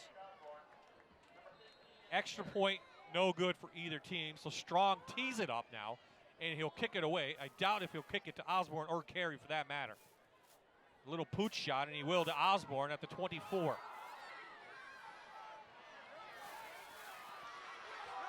Osborne with some room up to the 50. Now some cramps starting to set in on the Valley View side, and the Cougars have it at midfield. That's 3 straight plays. We've seen a Valley View player down with a cramp. I believe that time it was Brian Durkin, but he shook it off and said, I'm going back in to the huddle. But again, conditioning will come into effect in every football game this week in the fourth quarter. It's a game of attrition, Bob. Always has been, always will be. Wear down your opponent. So in the fourth quarter, that's when you can win the football game. Conditioning may come into play in the booth. Yeah, definitely. Carey, dot the I, gets the ball, couple yards, make it 3 for him. I think that was urine, Bob. Oh, was it urine? Looked like 15 to me. No, it is Urine, number 12. The Valley View skill players all have that single digit at the beginning, 10, 11, Yep. 12, 15, so it's very easy to get them confused. But again, Urine getting some decent first down yardage. Well, let's see if Valley View can take advantage now of the special teams field position they got here into Lakeland territory to start this drive. Remember, a lot of these players go both ways for both of these teams. Urine, meet Furco. Furco got the best of that, and it looked like a wrestling hold. Well, again, I mentioned this in the first half, and we saw Chandler Fuller kind of hurdle somebody. They tell you, no matter what, don't leave your feet. Watch Urine, he's up in the air, and he's just a dead duck there. Furco doing what you're supposed to do when you are the middle linebacker. You crush that guy if he's in the air, and Urine just learned a valuable lesson to stay on his feet when absolutely possible. Furco 6'1", 247. Urine just 160 pounds.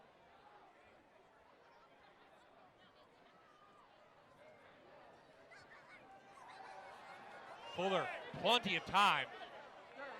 Osborne comes back out in the flat. Big yardage. Ball at the 33-yard line. That was Fuller's best throw of the night, Bob. If you look at it, first of all, he had all the time in the world. Great pass blocking by Valley View. But again, Osborne runs a very good comeback pattern to the outside. He's wide open, and Fuller delivers the strike. And now, once again, we're going to see the cramp situation for Valley View. And that's 4 Valley View Cougar players having cramps here in the last 3 or 4 minutes. That looks like number 5, McInerney, the senior tight end. But again, Fuller looked pretty good on that. Couple scores, Bob. A couple upsets in the making now. West Scranton has taken the lead on Dunmore. Wow. 17-14. How about this one? Scranton has taken the lead on Wyoming Valley West, 27-23. So two teams, 2 number 1 teams in the MPF Super 6 rankings losing in the third quarter. Not a surprise with Jacob Watson Scranton. They have a team that, could be dangerous. And it's not just Jacob Watts, too. I was down there with Mike Marichek this week talking a little bit. They got the transfer, Reese Green from Abington. That was a big hole that was in the Scranton offense, and he filled it immediately. The junior had a great year for the Comets last year, and he gives them that opportunity to have a breakaway back. They already had the receivers. Reggie Dickey is a kid who's going to make big plays for them. Obviously, Watts is going to make big plays. That was a big addition to them, and right now they're leading the number 1 team, the number 6 ranked team in the state. And the referees are telling them now, stretch yourself out, boys. Stretch out, get rid of those cramps if you can. You mentioned Scranton, and we will have Scranton here on WQMY. I believe it's going to be week number 4 of high school football, and it will be against North Pocono, who has a tough game tonight with Riverside. Next week, Berwick, Dallas, Manello versus Sheptock, then Montoursville, Danville. Your Pennsylvania Football News has them ranked in the top 10. That's a good game. They're both winning tonight, so we got some great football here on my TV, and we still have a lot of game left here in Peckville.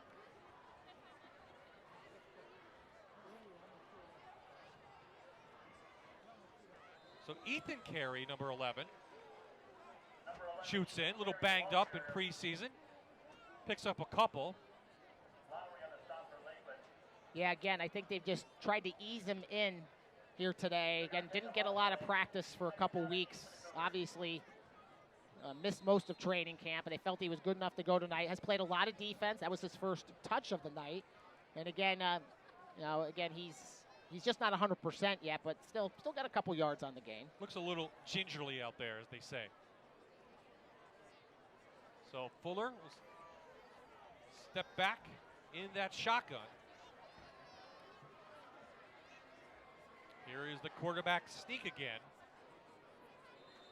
Couple yards this time. He's broken some big plays on that tonight, but Lakeland is wise to that. A 3rd down on the way now. Yeah, Lakeland definitely did a better job of defending the quarterback. I guess it's not really a draw because he's faking the handoff and he's running, off tackle, a little bit of a counter type play. It's been very successful for the Cougars tonight. I think it's going to be a main part of their offense moving forward to this season. Fuller already has shown how athletic he is, but that time Lakeland did a much better job of stuffing the middle. Furco once again there for the Chiefs.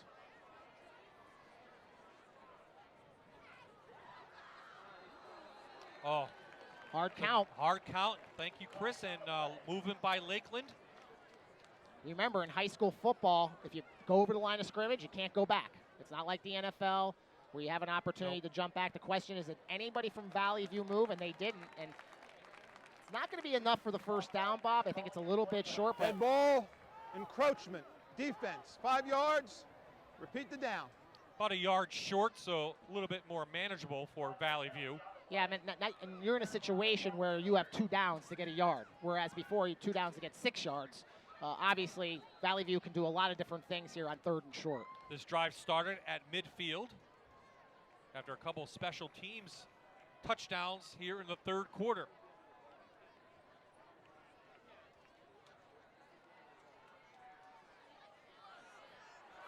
Fullback, Pitzman, big yardage down to the 17-yard line. First down, Valley View, under 3 to play here in the 3rd quarter. That's where you got to respect Valley View skill players, because Evan Carey goes in motion almost like he's going to get a pitch to the right side. They counter with Pitzman. And remember, they only needed a yard there, but they ended up getting a pretty good gain. Pitzman almost broke it. Pretty good for a fullback, by the way. He showed some nimble feet there, but nonetheless, Valley View now in the red zone again. This is where the drives have stalled. No offensive touchdowns for either team tonight.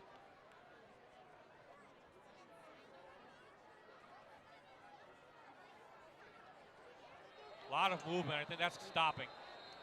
Players didn't know where to be. You have to have so many on the line of scrimmage, and that's going to go against Valley View. Chase Combs, just a sophomore, Bob, and what happened was he realized he was lined up wrong, but instead of just taking a step up and getting on the line of scrimmage, he took a couple steps, and that looked like he was going in motion upfield, and that's why you can do that in the Canadian League and do it in arena football.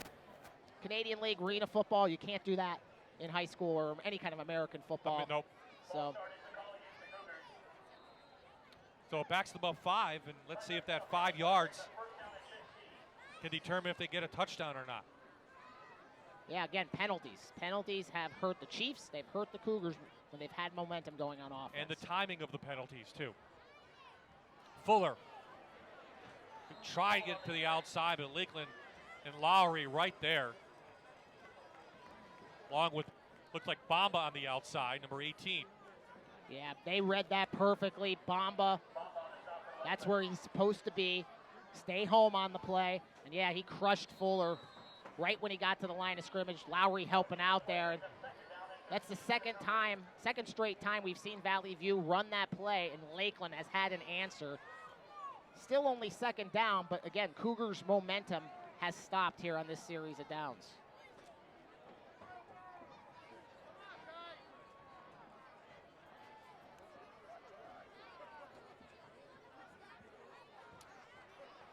Fuller to the end zone. Double coverage. And intercepted. Yes. No, out of bounds. Out of bounds is the call. Pigeon had the ball, but couldn't get a foot down. Again, it's the same situation for Chandler Fuller. He's looking to his left the whole play, Bob, and the safety is reading it. This time he's rolling out to the left, but the safety's going with him. He's reading his eyes, and you can see it's 2 against 1. Not much Jake Osborne could do there. And it looked like, he looked like he was inbounds, Bob. I think that was a very close play. Referee, though, signaled out of bounds. Gets the Cougars a 3rd down and long situation. Fuller just has to learn to throw that ball away. Urin, nowhere to go. Furco fighting his way through. Not quite sure about that play, Bob. Urin, again, is newer. He's not a power back. I mean, you're trying to catch the other team maybe sitting in a pass defense, but great job by Lakeland. There's Furco again. He blew that play up. But again, the play really didn't have much of a chance. Kevin Johnson helping out as well. But on a 3rd and, I guess it was about 15, 16, I'm not sure. Try something a little different there. And get the ball at least 7 or 8 yards downfield. Now you got a 4th and long. Now you're just going to have to throw it up for grabs. Clock winding down here in the third quarter. Here comes the blitz. Furco on his horse. And Babcock intercepted, I should say, got in front of that play. Almost with the interception. And on downs, it goes back to the Chiefs. All Furco on that play once again. Linebacker blitz. He comes right up the middle. The guard, I believe, missed him. And he just put enough pressure on Fuller. He had to throw it away. And boy, Valley View's lucky. They dodged a bullet there. If Babcock can catch that one cleanly, there's some room down that sidelines. Yep. But again, the penalty, and then the couple runs that were stopped, Bob, it stops the momentum of Valley View, and they can't convert on 4th down. Give the nod to the Lakeland defense there. Valley View started that drive right at midfield, and they put in a bunch of plays, but Lakeland was able to hold. Let's see if their offense now can get anything going. Babcock almost had it, but Pitzman got an ankle tackle. And that's why Pitzman's a very good middle linebacker. Everybody got beat on their assignment. They're great blocking by Lakeland. There was only one man who could make the play, and that was Pitzman. And luckily for Valley View, he lunges there and gets the lower body of Babcock before he can get downfield. And that will end our third quarter here at Valley View. 2 special teams touchdowns, and that's where we stand right now. 6-all as we head to the 4th. You're watching the Rivalry of the Week on MyTV WQMY.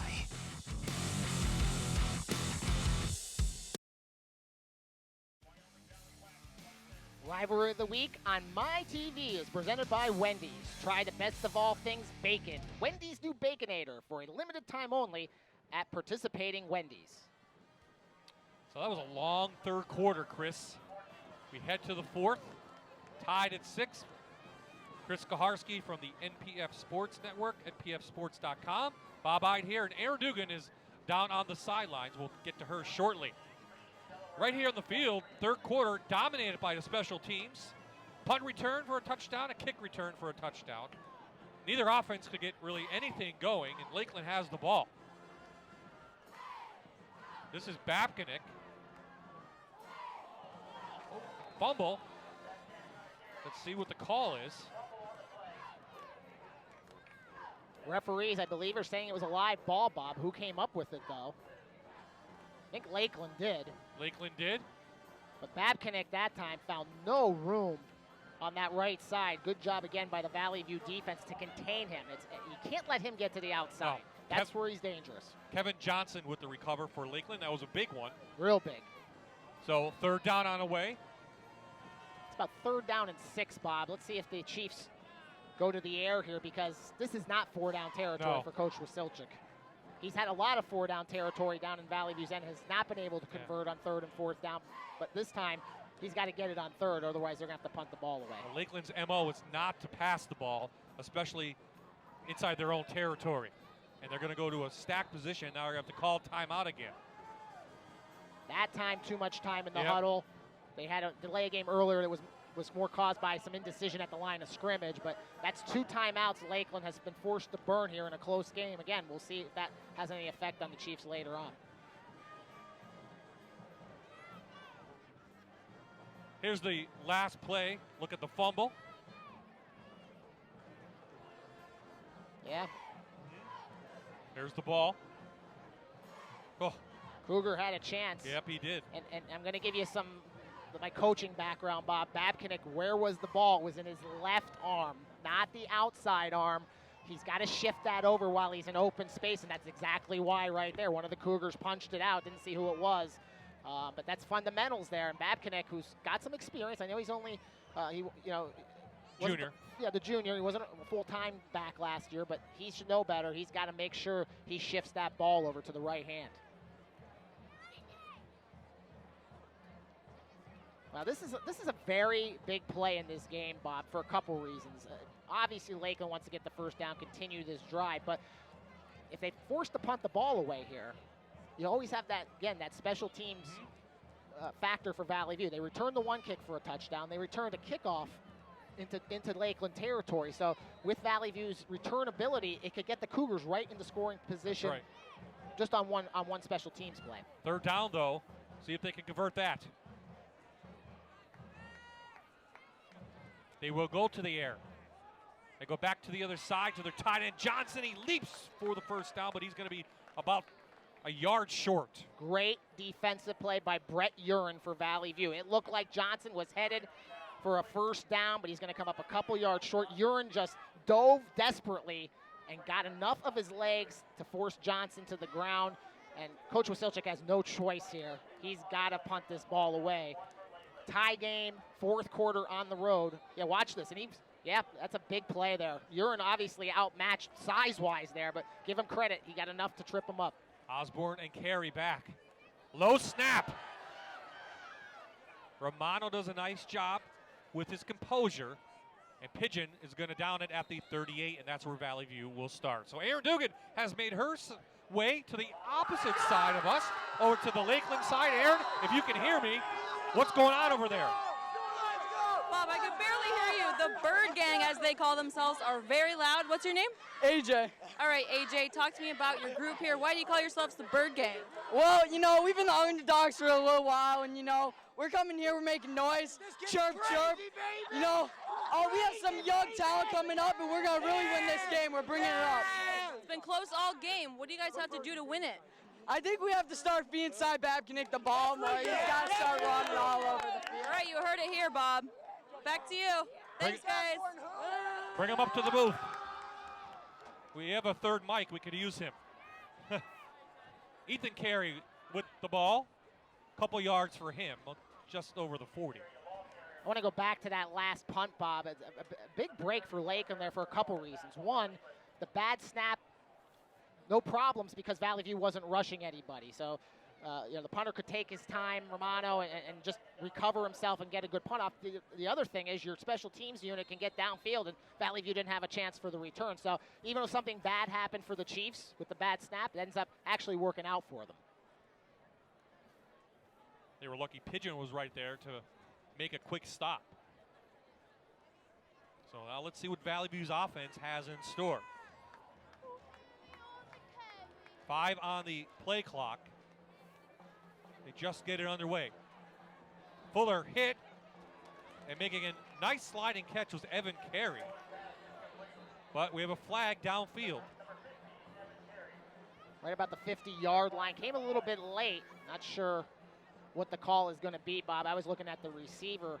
And just real quick, too, before we get the call here from the official, the safety, they're talking it over, the safety for Lakeland, and he's been doing this all game, but I wanted to bring it up now, Pigeon. Bob, he's 30 yards downfield. I mean, he's like almost like he's going to return a punt. That's Thomas Pigeon, right? Yeah. Thomas, not Matt. Okay. Right. It's not the corner. It's the other brother. And this penalty, I believe, is on Valley View. But that's why Valley View has not had success throwing downfield. That's why you're seeing 2 Lakeland players there, because you try to throw deep, he's there. Illegal downfield on the offense. 5 yards, repeat the down. That will not make offensive head coach happy. A legal player downfield brings it back to the 36-yard line. So it'll be about second down and about 12 now to go. Yeah, the Cougars were going to have a third and 3 yards after the catch by Carey. And now, even though they'll get the down over, they're back behind where they started again. And can they get that momentum back?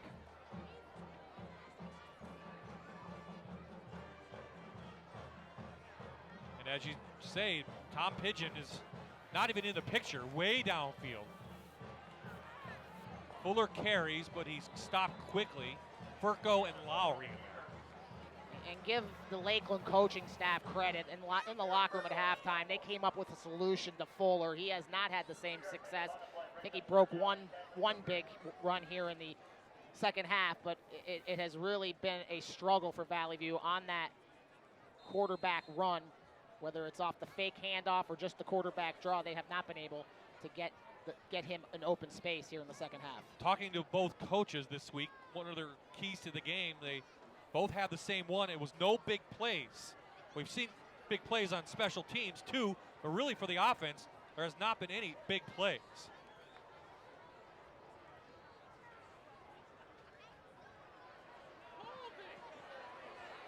Fuller to Osborne, who comes back again. He's done all night long, and he gets a first down inside Lakeland territory at the 49.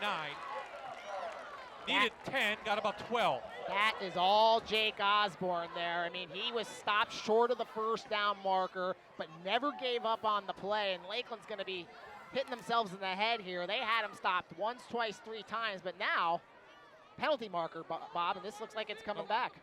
I was looking at cramp on the field by Romano, but you did see the yellow, and it is against Valley View. It's coming back. So it is a nice play, but it's going to mean nothing in the long run. Yep, again, third down conversion for the Cougars means nothing now. They'll have to try again on third and very, very long. Penalties are racking up for Valley View. 2 now on this drive alone.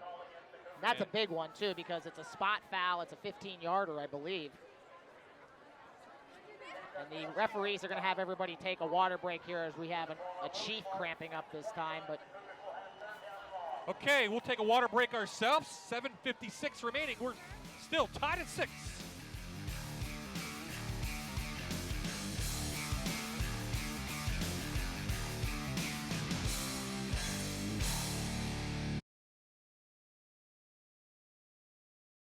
Tim Allen is coming to Fox 56 starting September 19th, starring in the hit show Last Man Standing. Tim's world is filled by women, especially at home, with his wife and 3 daughters. Laugh along 5 nights a week at 6:30 on Fox 56. There you see the monument to the Valley View Cougars state championship team. George Juanitz, coach now of Valley View, was the quarterback on that. And I was actually at that game, believe it or not. It was a cold one. It was snowing. It was in Altoona. And it was a great game. I believe they defeated East Allegheny. Yes, I couldn't tell you that, but sure. At the time, it went down. Had a lot of fun. That was a very good run for District 2 in the early 90s. I believe Valley View, Berwick, Dallas, and Hanover all won. Won state titles in the early 90s. Of course, Berwick won a couple more after that as well. But here we go, third down long, Bob. Looks like forever. It's actually about 23. They're going to hand it off. No, they're going to. Fuller's going to keep it. Gets a block on the outside. And steps out of bounds at the 50. Let's see where they mark it. Needed 23. He got 24. Yeah, wow. And Lakeland has been really shutting that play down all game. And I like the call from Valley View. I really do, because you don't want to turn the ball over. You want to make sure if you don't get it, you can just punt the ball away and play defense. You've been playing good defense. But, again, Fuller has shown he can be explosive. And so maybe he does break one, and it worked out for the Cougars because he did this time. And no penalty marker either. I was looking for exactly the same thing. So here come the Cougars. Kept that drive alive after 2 costly penalties.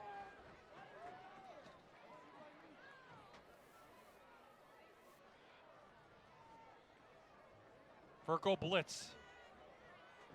Tried one more time. Only a couple yards this time. One thing I've noticed with the Cougars passing game, they have not really taken Fuller and just dropped him straight back too many times. They've rolled him out, and I understand why they're doing that, but at the same time, that's giving the safety only half the field to cover, Bob. I'd like to see them try to just go straight back, make the safety freeze, and then take one of those receivers and try to get him deep. We haven't seen that really from the Cougars yet, because, again, Pigeon's been playing great at that safety position. He has been the difference back there of breaking up what could have been big pass plays for Valley View. Tyler Bylotas actually is now that safety back 20-some yards. Inside give to the fullback. That's Pittsman. Powers his way to the 26. And I'm surprised we haven't seen more of that in the second half. Again, it's a play Valley View loves to run. The counter with the fullback. Great blocking up front. They got 2 players pulling on the play for the Cougars, both Hudak and Pittsman. And Pittsman, like a big freight train. The fullback gets first down yardage, and Valley View, again, knocking on the door, but we've seen this before. You don't sound too optimistic, Chris. For both teams. No, yeah, you're right. Either way. Furco blows that up. And, pretty soon you have to fake that to Jones and just get Fuller to the outside because they are run blitzing constantly. And Furco's not going to miss a tackle either. He's that good. You're already seeing a star emerging tonight on defense. He's been near the ball almost on every running play, Bob. And in fact, the ones he hasn't been near, that's the ones that Valley View's actually had some success. But Furco is the real deal at linebacker, and Lackawanna Division III teams better do their film study and watch number 34 very carefully. 8th play of the drive, started at their own 37.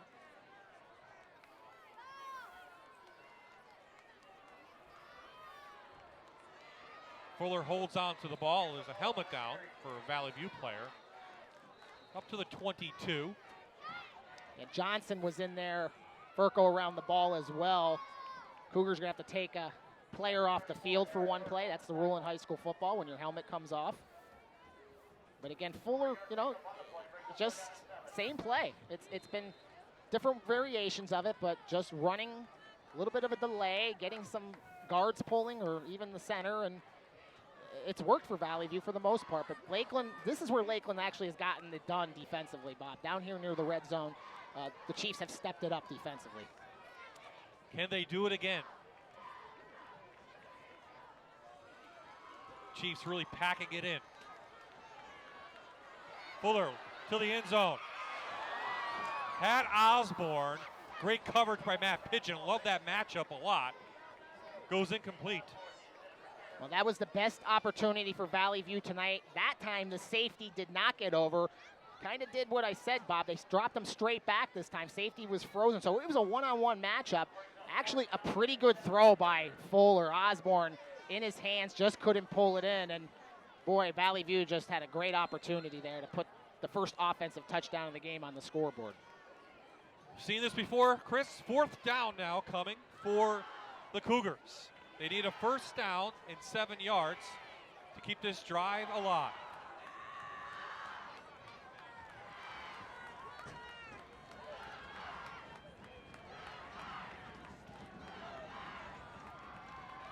Little inside route by Osborne. He overthrew it. Lakeland takes over on downs. 4:49 to play in the game. Great job by Pigeon. He read that perfectly. Valley View hasn't really tried that type of pass pattern tonight, but Fuller just didn't deliver it on the mark.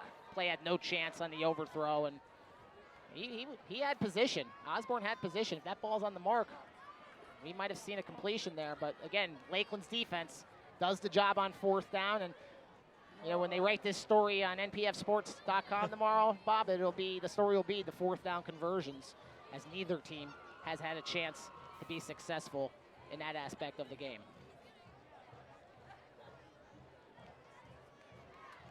So both teams now will get a water break, and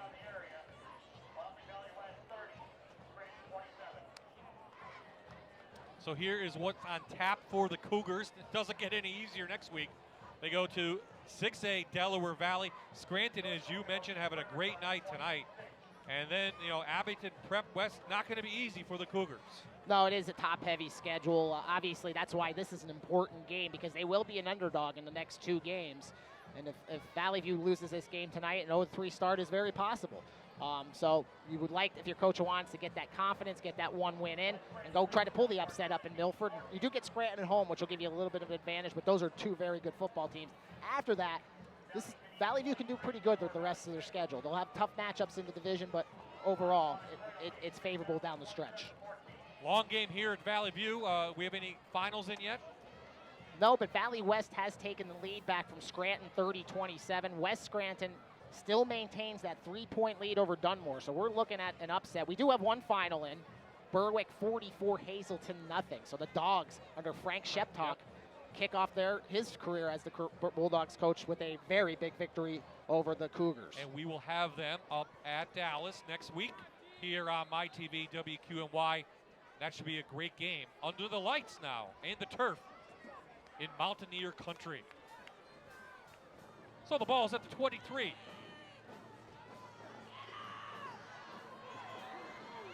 Babkinik blazing through, picks up 9. And really, he's been the only offense we've seen tonight from the Chiefs. Well, Babkinik is taking advantage now of some tired legs from Valley View. Watch the lunge tackling, Bob, right here. Not wrapping, just trying to get arm tackles on a very strong leg track guy in Babkinik. You can't make tackles like that on a kid like that. He's too strong down low. You've got to wrap up and pull him down. Babkinik with a very good 9-yard gain on first down.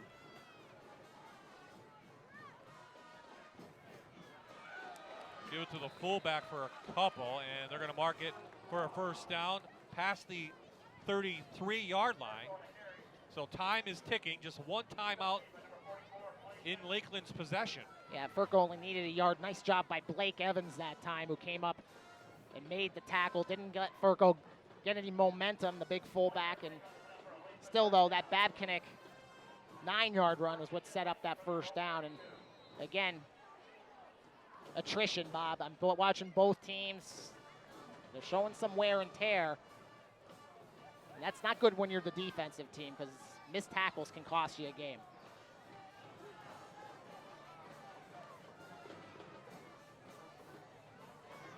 Babkinik tripped up by Ethan Carey.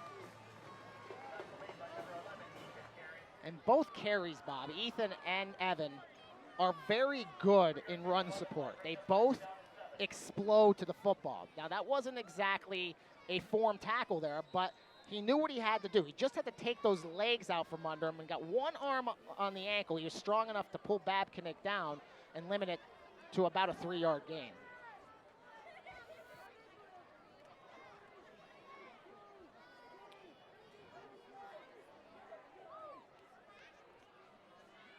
Give it to him again. Cougars right there, as looked like Barrett blew that one up from his linebacker position. And the rest of the guys came in. Third down on the way. Yeah, Barrett, Mac Pitzman was there as well for Valley View. So the Chiefs have put themselves in a 3rd and long situation. They were on their last drive, same type of down and distance for 3rd down. They came up about 1.5 yards short on the pass play. Let's see where they go this time. There's some confusion once again for Lakeland, but the referee's actually going to call timeout. It looks like Babkinik has to come off with an equipment problem. And the referees are going to let them take a water break here, or maybe not. Nope, he's sending them off. It's an equipment. He's bringing them back. Yep, nope. Referee. Yeah, Babkinik has to come off, too, on 3rd down, so that's not good news for Lakeland, as Lowry will now dot the I for the Chiefs. Lowry cuts it outside. He's tripped up. Where are they going to mark it?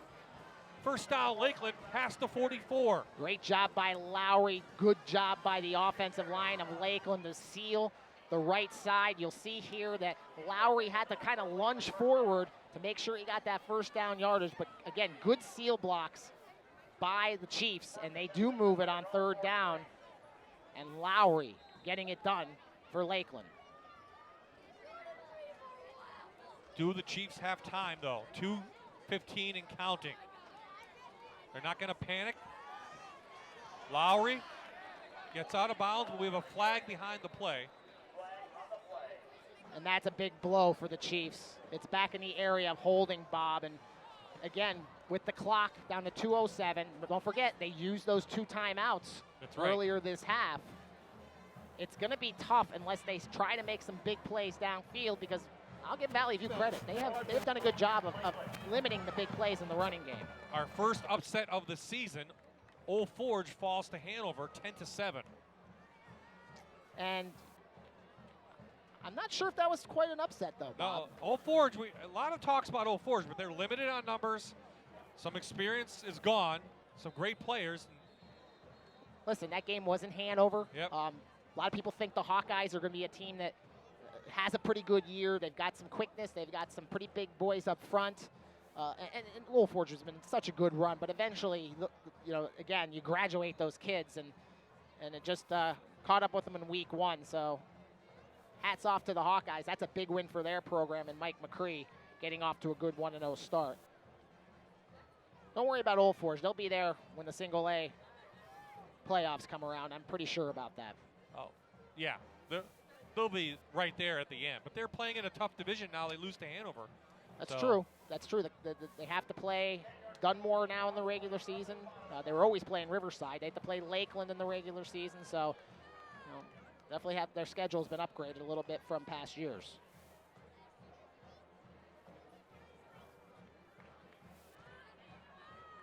Dunmore, by the way, speaking of the Bucks, has taken the lead on West Scranton, 21-17.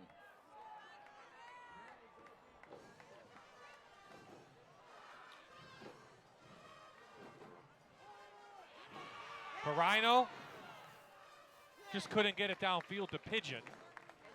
Pressure was on. Second down coming up. Clock stops.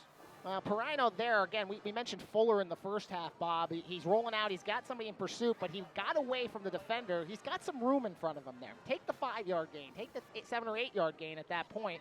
Inexperience at quarterback, and obviously, he's made some good decisions tonight, but look at all the room in front of him there. He could have definitely run for 5 or 6 yards, maybe even more.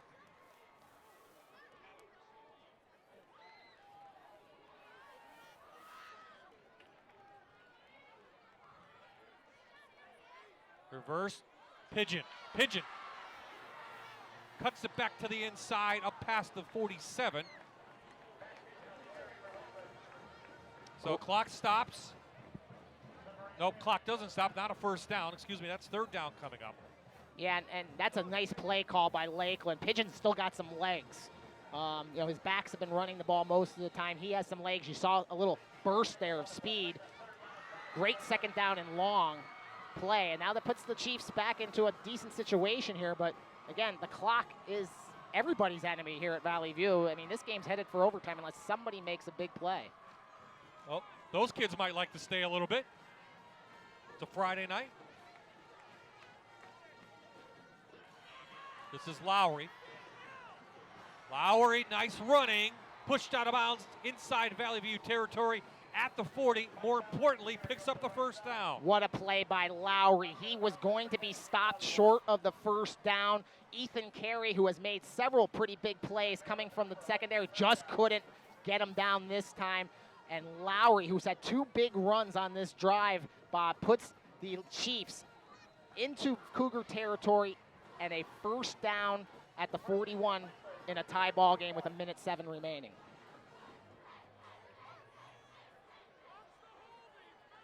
Still 1 timeout left for the Chiefs. Babkinik almost broke through as Valley View came with a run blitz. And got to get up quick. Yeah, they're coming to the huddle quick. What we're seeing right now is the Chiefs running backs are running downhill, Bob. You're seeing they're getting momentum. They're getting past the initial line of scrimmage. But Lakeland, with 45 seconds on the clock and it's running, they have to hurry up here because they're running out of time.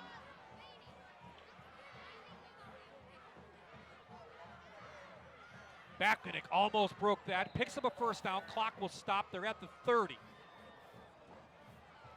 So that's a big break there, getting the first down for Lakeland because it does stop the clock. But again, that 1 timeout still in the pocket of Coach Wasilchik. Clock will start on the referee's set. They're hurrying to the line of scrimmage. Going to try to the air, but they complete it, but that will not clock the stop. There's that timeout. Pigeon caught it, only a minimal gain. 18 seconds remaining in this contest. And not only that, Bob, that was almost picked off by Urine. Watch again, he almost got there. Actually, he got a hand in there trying to knock it away. I thought he might have gotten position inside, but he did get an arm in there to bring the tackle down real quick. So Lakeland does use their last time out of the half with 18 seconds remaining. And basically, Bob, I think you've got maybe 2 plays here. Yeah. 2, maybe 3 if there's a couple quick outs. But I think if you're Coach Wasilchik, you take a shot at the end zone here. Because if you run the football, don't get a first down, you might not get another playoff. Clock stops, that's right. So Valley View's got to be aware of that. They have to have safeties back there. Remember that play we saw early in the game where it went down the middle, but Bakanick was open on that one side. Now, if you're keeping track and you're a assistant coach, are you saying, hey, coach, Bakanick was wide open last time? And that's who I want to get the ball to. Him and Pigeon at this point. Those are the two players you want to get the ball to, and I'm sure Valley View's defense will be aware of that as well. But it's a good call by you, Bob. That play was wide open earlier in the game. Let's see if they come back to it. So Lakeland next week has Holy Cross. They get into Division III play. Old Forge also, who we mentioned before, lost. They're into Division play as well next week.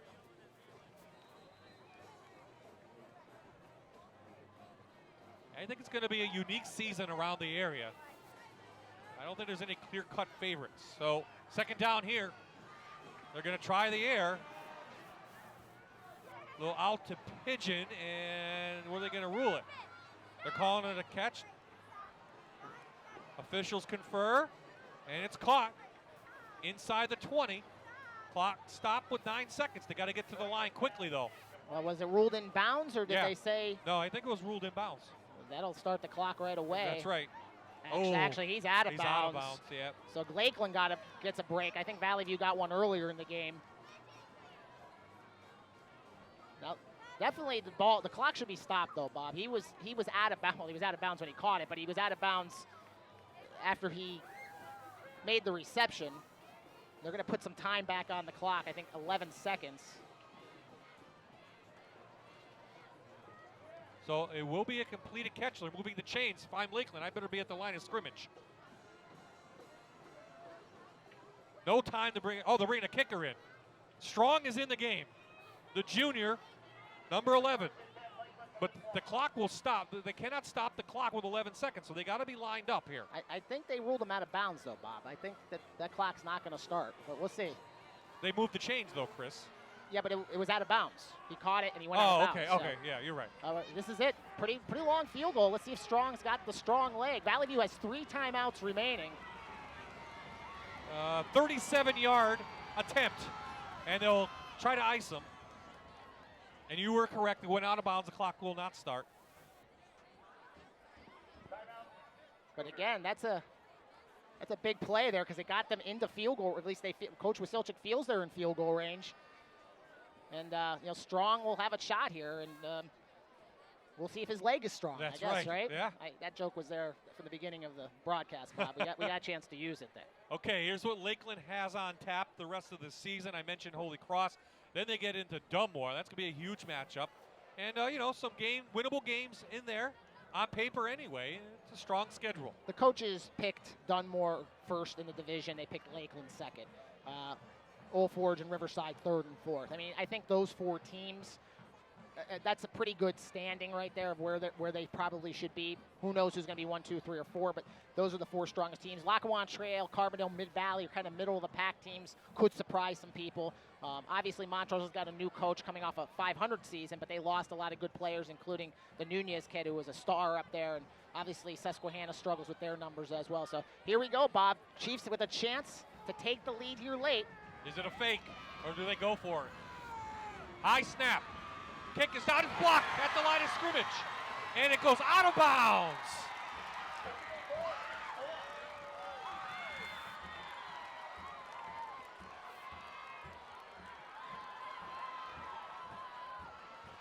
A high snap may have cost them. It took a couple extra seconds for them to get it down. And that basically is going to send us to overtime, Bob, because let's see it again. High snap definitely hurt. He did get it down, but by that time, and that ball, again, I don't know if our viewers could see, that block was blocked so hard it went over to the Lakeland sidelines. So if Valley View gets the ball here, which they should, I don't know what the referees were discussing, they're going to take a timeout. Valley View's going to take a timeout, but if I'm George Hawansi, I'm taking a knee. How many 70-yard plays do you see in high school football, especially when the other team knows that's all you can get is a 70-yard play unless you get a penalty? But, take a knee, go to overtime. You're at home. I think it's a no-brainer here at this point because what could happen, Bob, is bad. You turn the ball over, fumble, Lakeland picks it up and goes in, and they win the football game. Just Take the knee. Take the knee. You're at home. You'll get an opportunity because it's collegiate rules.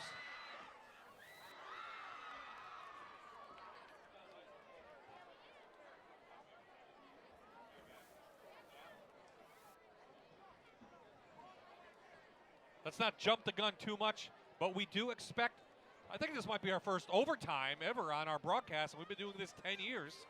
No time period, both teams get the ball at least once. Coin flip determines possession. This is different than now college. The ball's at the 10. They 4 downs to score, 1 timeout per team.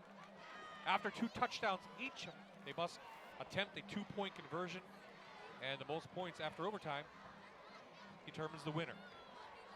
Not a big fan of the high school overtime. Never have been. 10 yards, I've seen games go 3, 4, 5 overtimes because 10 yards is a very makeable situation. College, I think it's 25. It is 25, yeah.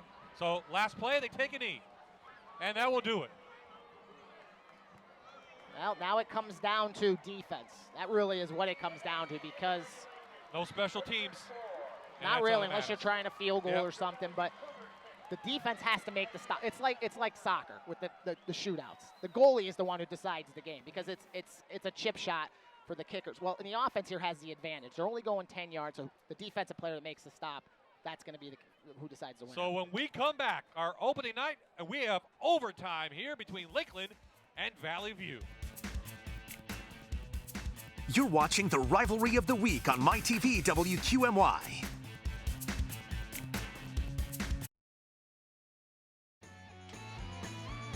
Welcome back to John Hens's Veterans Memorial Stadium in Peckville.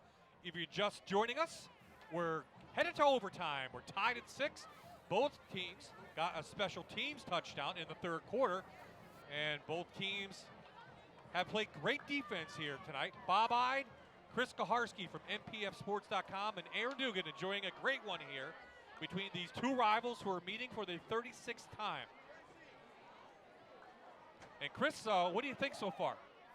You know what, Bob? Normally when you see a 6-6 game, you think, boring. This has been an exciting football game. It really has. I mean, again, the reason it's 6-6 is both teams weren't able to close drives out. They made big plays on drives. We saw some big pass plays, some big running plays. But, you know, in the end, the defenses got it done when they needed to, and that's why we're here. And, again, as I mentioned before we went to break, that's what's going to decide this overtime. Who's going to make the defensive stop? 2 touchdowns tonight. First came from Valley View, and it came on a punt return from Evan Carey.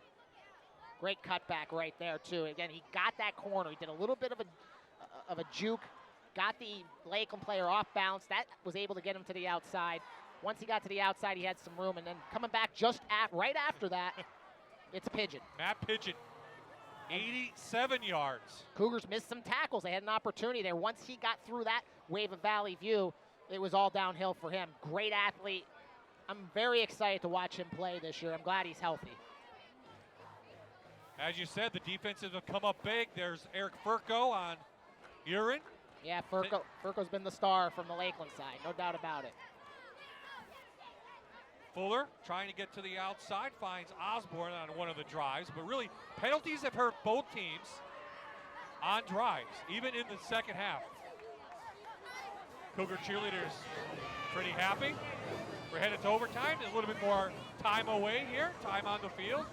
Hey, great game for opening night of football. Can't beat it, Chris. I mean, this is what you want.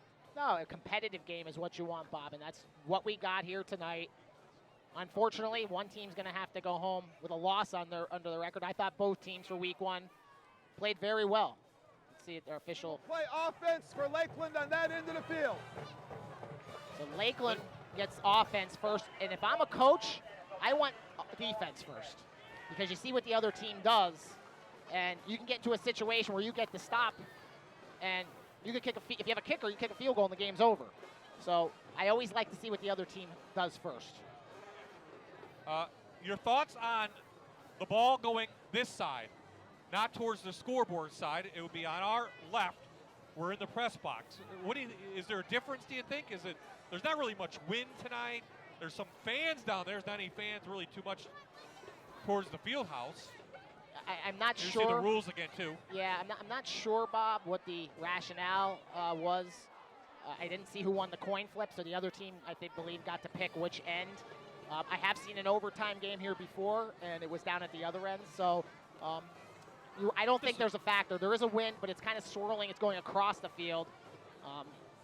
Again, the kickers could become a factor here, but most likely it's going to be who stops the other team from scoring a touchdown. Well, we have not had an offensive touchdown, so we'll have to see who actually can score and how, if they do it on the ground or through the air. So Lakeland gets the ball first. This is Nico Perino. First start for the Chiefs, and he keeps it, and he'll go nowhere. Ethan Carey with the defensive play. Interesting play call on first down, Bob. That's the first time they ran the full house backfield. I thought they were just going to try some power football either with Furco or Lowry in that situation, but quarterback sweep goes nowhere. Valley View read it perfectly, and as you mentioned, Carey came up and made the tackle. No gain on the play for Lakeland. They'll get at least 3 more shots at it because, again, no punting here in overtime. We actually didn't see a punt until the third quarter. There's only 3 in the game. This is Mike Lowry. He's going backwards, the wrong way. Boy, he made something out of nothing just to get back to the line of scrimmage. Valley View had several chances to make that a 3, 4, 5-yard loss. Give Lowry credit. He's going to limp off the field. He is tired. And the Cougars just kept coming after him. And you're right, great effort to get a 1-yard gain on the play. I'm surprised, too. I thought maybe they would try to get the ball to Pigeon in the slot that time, Bob. That when you line up in the slot, usually you can try like a flag pattern, head him right to the corner of the end zone, try to get it over the shoulder, but they decided to run the ball. Let's see where they line up Pigeon to the right short side this time. Interesting play call coming up here. Nope. I think we saw some movement on the offensive line for Lakeland. And the worst part about that, the worst part about that, not only do you lose the 5 yards, Bob, but they saw what play you were going to run. Yep. So if that was your big 3rd down and 9 play that was going to score you the winning touchdown, Valley View just saw it, and Babcock was definitely involved in it. In addition to, it backs them up. If they don't get any yards on this, it's a longer field goal attempt. If that's the direction you're going to go, and you're exactly right. So either way, penalties have hurt tonight, and we just saw it right here. Yeah, the pressure is definitely on Lakeland now with only 2 downs left. They got to get 14 yards to get in the end zone. Of course, Valley View has won 5 straight on the field. And another flag. Delay of game. Nope, Jeff Wasilchak called timeout for Lakeland. They got 1 timeout, and Lakeland just called it. And Valley View is saying he called that timeout after the clock had expired, and maybe he did, but Coach Wasilchak aware there that play clock was running down, so good job by him and his staff recognizing that because they saved them another 5 yards.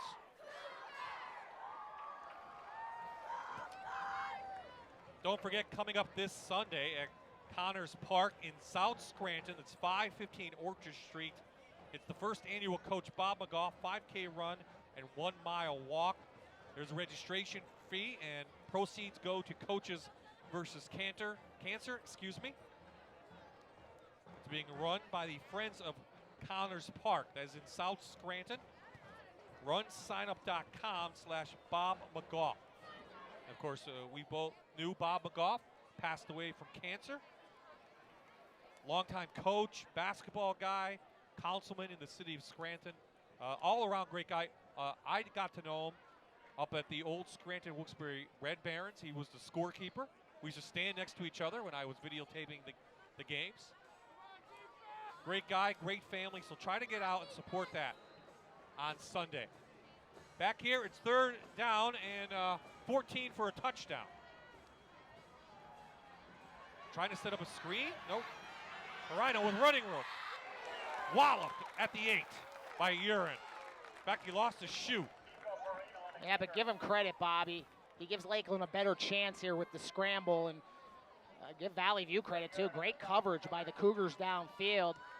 Now, it's a better situation for Lakeland, but not ideal. About 4th and 8. And he did get crunched. Big hit by Urin there. You mentioned Urin's a tough kid. He's a wrestler, not a big kid. He's one of the best wrestlers in District 2, and he showed some power there. Blake Evans, a senior for Valley View, number 44, ripped off the shoe. So no field goal attempt here. Lakeland going for the touchdown on the 9-yard line.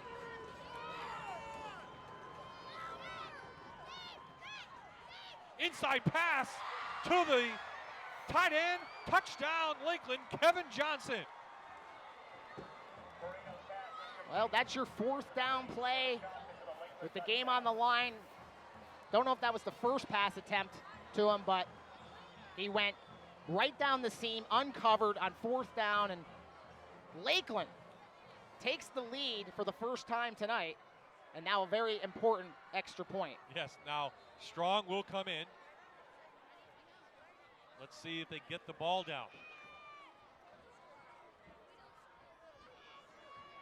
Pigeon, the holder.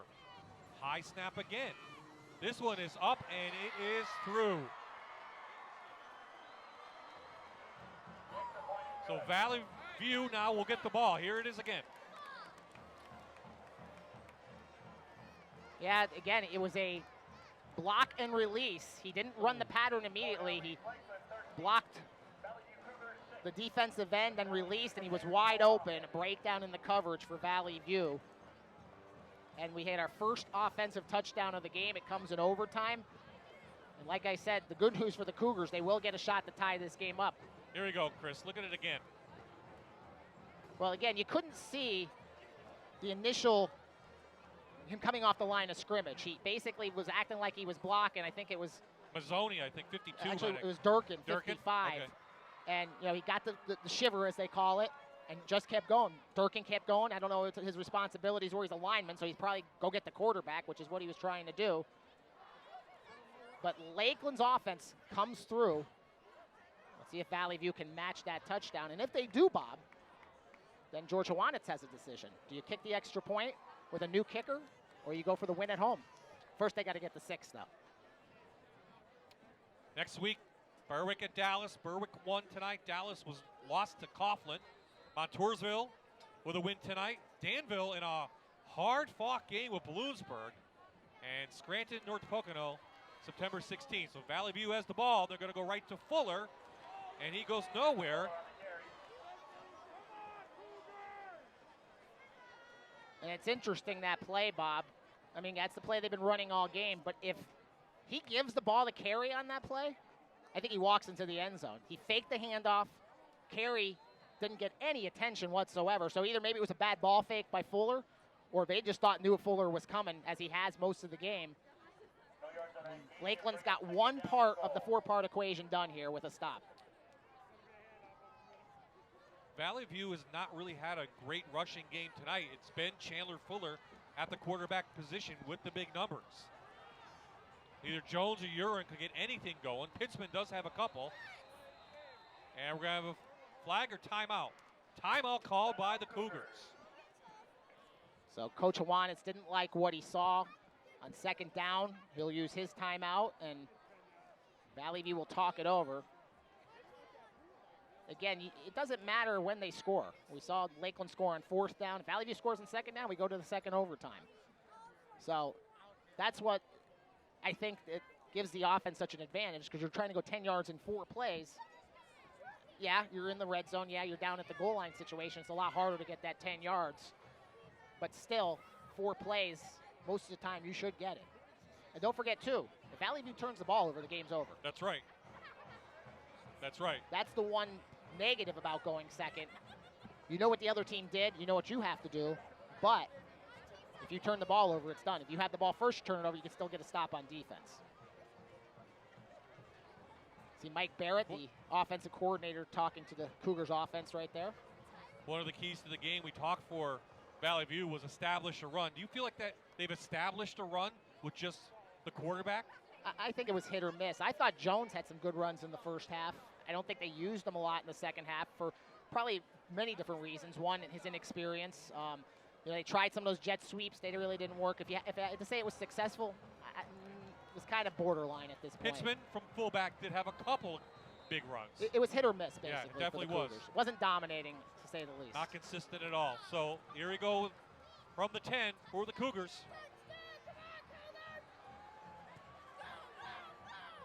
And it is almost intercepted by Pigeon, and he had it, and that would have been the ball game. And Pigeon can't believe it. He's holding his helmet, and he did. He had the game in his hands and just couldn't hold on to it. Fuller again looking at the receiver the whole way. Only one receiver out there, and it wasn't a good throw either. It was short, but Fuller gets a reprieve. 2 more chances for the Cougars to tie this game up. One of the big questions for Jeff Wasilchak, Chris, coming into the game was the offensive and defensive line. I think both sides of the ball, they played pretty well, even with the newcomers coming in.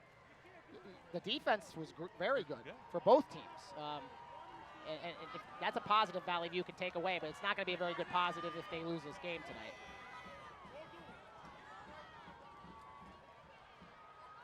Fuller to the end zone. Over the head of an intended receiver, Evan Carey, and Pigeon right there again. It's interesting, Valley View is matching up one of their best receivers on the best cover guy for Lakeland, and so far, Lakeland's winning that battle. It was an isolated one-on-one, no safety over there. Pigeon didn't get fooled. Carey did not go to the outside this time. He went inside. Pigeon won that battle, and Valley View is down to their last down here on 4th and 10. Cougars have to put the ball in the end zone. Anything comes up short, the Chiefs are victorious tonight. So it comes down to this in this rivalry game. Lakeland looking for their first win on the field in 5 seasons.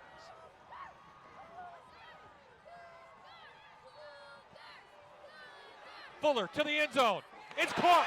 Touchdown, Valley View. Evan Carey made a nice move, caught the ball. Well, we mentioned the battle with Pigeon. Pigeon won the first 2 rounds, Bob, but Carey won the 3rd round, and both teams scoring on 4th down. And now it comes down to a decision for Coach Hawanitz. Does he put the kicker out and tie the game up? He is. Kicker is on the field as we look at this touchdown again. Boy, I don't think I remember so many 4th downs meaning so much in an entire game. So sophomore Gillow, Max Gillow. Soccer player. Kick is up. No good. Penalty down, flag down. Flag is down. Nope, it's on Valley View. That's the game. That's it.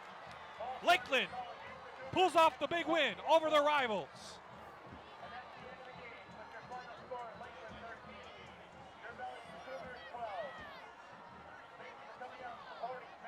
So the Chiefs hold on, and in overtime, they win this one 13-12. Here's the extra point. We can slow it down a little bit. Good hold, and it was blocked. Blocked in the middle. Didn't get a number. Is there a 7? I thought I saw a 7 there. 70-something, but that will do it.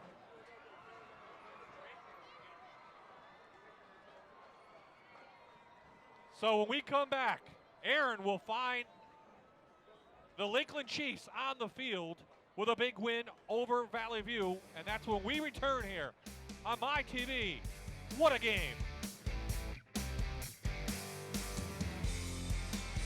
You're watching the Rivalry of the Week on My TV WQMY.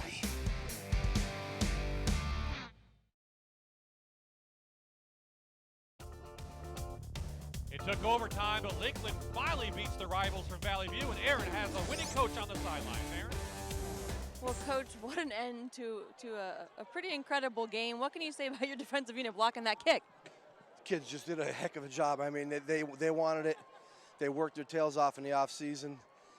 You know, our kids just wouldn't be denied tonight. And I mean, it was a great game. I hope you guys got a good lineup for the rest of the year because it's going to be hard to top this one. Absolutely. When you talk about guys like Pigeon out there and Furco, what does their leadership mean to this team? It's huge. I mean, you know, we have 4 captains, but we have 38 leaders. And you know, every kid has a role, and every kid does a great job with their role, you know. And as you can see, they fought till the end. You know, I couldn't be more proud of our kids. Last 5 times the turnout was not this way. How good does it feel right now? Well, it feels awesome. It feels awesome to win here. It feels awesome to win anywhere, but this is kind of a rivalry opening game. It just feels great. Well, thank you, Coach, and thanks for the great game. Thank you. Thank you. Bob? Well, Aaron will grab our players of the game, and Chris couldn't ask for a better opener. Jeff Wasilchak, he's going to be happy at home. I don't know if the kids will be happy since they go to Valley View, but, that's for another day. As a coach, he's happy about the way the team played. And he should. His kids played a heck of a game, especially on the defensive side of the ball. This game was a coin flip. It could have went either way. Obviously, Lakeland will have the bragging rights now for a year. They'll play next year again up at Lakeland. But for the Valley View seniors, this is going to hurt for a while. Now, both teams have to get ready. They got a game next week. Lakeland can't be too high. Valley View's got to go on the road. They can't get too low. Entertaining game. Came down to an extra point. You hate when that happens because then the kicker feels bad. But at the same time, it was a good football game. Lakeland just had 1 point better tonight. You called it, though. It came down to special teams. 2 touchdowns for special teams that went into the regular game. In overtime, couple good pass plays, but it came down to an extra point. Yeah, and again, the 2 special teams touchdowns earlier, and then obviously, an extra point. I mean, sometimes you practice that 100 times, you'll make, 95 of them on the high school level, and it just wasn't executed properly. And give Lakeland credit, they got the job done. Valley View, again, this is one's going to hurt for a while because they had their chances to win this football game, and the Chiefs took advantage of the 1 extra chance, and that was called the extra point. And that extra point at the end, we are being told, was blocked by Eddie Cavalier, the senior, number 55. He got a hand on it, and that's the difference in the game. Yeah, if you remember in the pregame, we talked about graduates of Valley View and graduates of Lakeland and how they tell the stories of when they played and when they played Lakeland or Valley View, the rivalry. Well, Eddie Cavalier's going to have a story to tell how he blocked the extra point to win the game in 2016. Well, it was an unbelievable game here to open. Aaron's trying to grab our players of the game, but I was really impressed with the play. Matt Pigeon came back from an injury last year. He just came to Lakeland last year. He didn't play at all. He might have been the difference in the game. Yeah, there's no doubt. He shut down the Valley View passing game, and I thought the Lakeland staff did a good job. They put that safety back there, and the Cougars just couldn't get a vertical game going. The other Pigeon, his brother, was doing a good job coming over. But on the one-on-one matchups, even though he got beat for the touchdown there late, and he got beat by a good receiver, for the most part, he was winning those battles. And he made some plays offensively or two. He's going to be a difference maker for them. And give the quarterback credit, too. He played a very good game. They've had trouble with consistent quarterback play. But, Lakeland threw the ball a little better than most people might have expected here. And they came out throwing. We were surprised. We're thinking ground and pound. Yeah. And they come out throwing 2 successful passes, and it came down to a successful pass to get their only touchdown in overtime. Yeah, and again, it was a play that I'm sure they had in their back pocket. The tight end wasn't really part of the offense at all, and they targeted him on 4th down, and the play was executed properly, and he basically had to take 1 step into the end zone. So you have those plays. Coach Wasilchuk will probably tell you that maybe they just drew it up there, or maybe it was something they had in the game plan. They were waiting for to use it at the right time. But Johnson made the catch. That's the most important part, and he was able to get in the end zone. And then on the other end, Valley View did execute. Again, it just came down to one kick. What was the thrill of victory and the agony of defeat? Lakeland, the victors. Valley View, they'll head to Delaware Valley next week. And that's a tough game for them. Lakeland has Holy Cross, and we're trying to get Pigeon down there. And Aaron's efforting that. And Eric Furco, so we're waiting on that a little bit. And Aaron, who do you have down there? You ready? Aaron, who do you have? Some very excited players of the game, Eric Furco, Matt Pigeon. First, just talk me through the emotions of that blocked kick. What was going through your mind out there? Nothing, just nothing, nothing at all. Just, we won. Just pure euphoria and joy. That's it, nothing else. When you talk about this rivalry, how pumped up did you get for this game? And then when you saw that first half kind of a little bit slow, what changed at halftime? Well, we worked all week. We had good intensity in practice. We didn't let up. We had every single day was a good practice. That's it. You got to be intense. You got to focus. We worked hard, so. You're still pumped up. You could probably play another quarter, couldn't you? Probably, honestly. Congratulations. Thank you. And Matt Pigeon getting some things done offensively. Talk to me about how proud are you of this team? Oh my God, I am so proud. I mean, had a good kick return and all, a couple good catches and runs, but I had so many mistakes. I missed the tee on an extra point. I let that overtime touchdown, that was my blown coverage, so I love this team for having my back. I love them for having my back because I could have blown the game. As for all the good people are coming up to you saying good game, I made too many mistakes. So I love you guys, man. I love you guys. We'll end it on that. Thank you. Thank you so much. Thank you so much. Bob? They should be happy. A great game from both those players and from the Lakeland Chiefs. And there you see all the fans greeting both teams. And this rivalry will go down as one of the better ones of all time.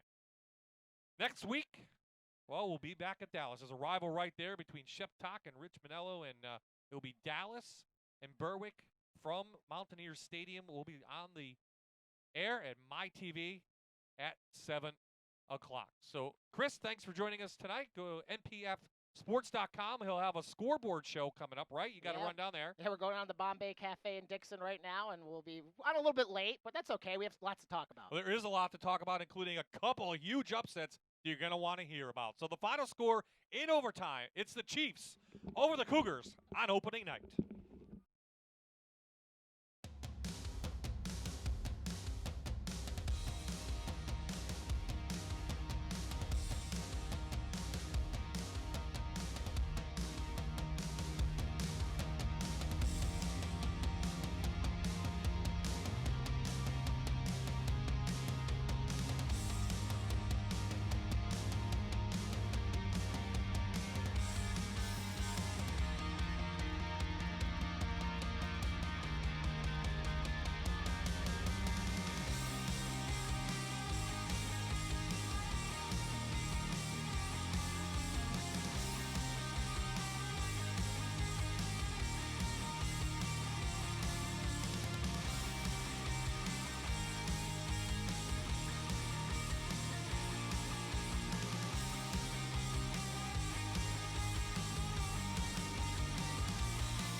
You're watching the Rivalry of the Week on MyTV WQMY.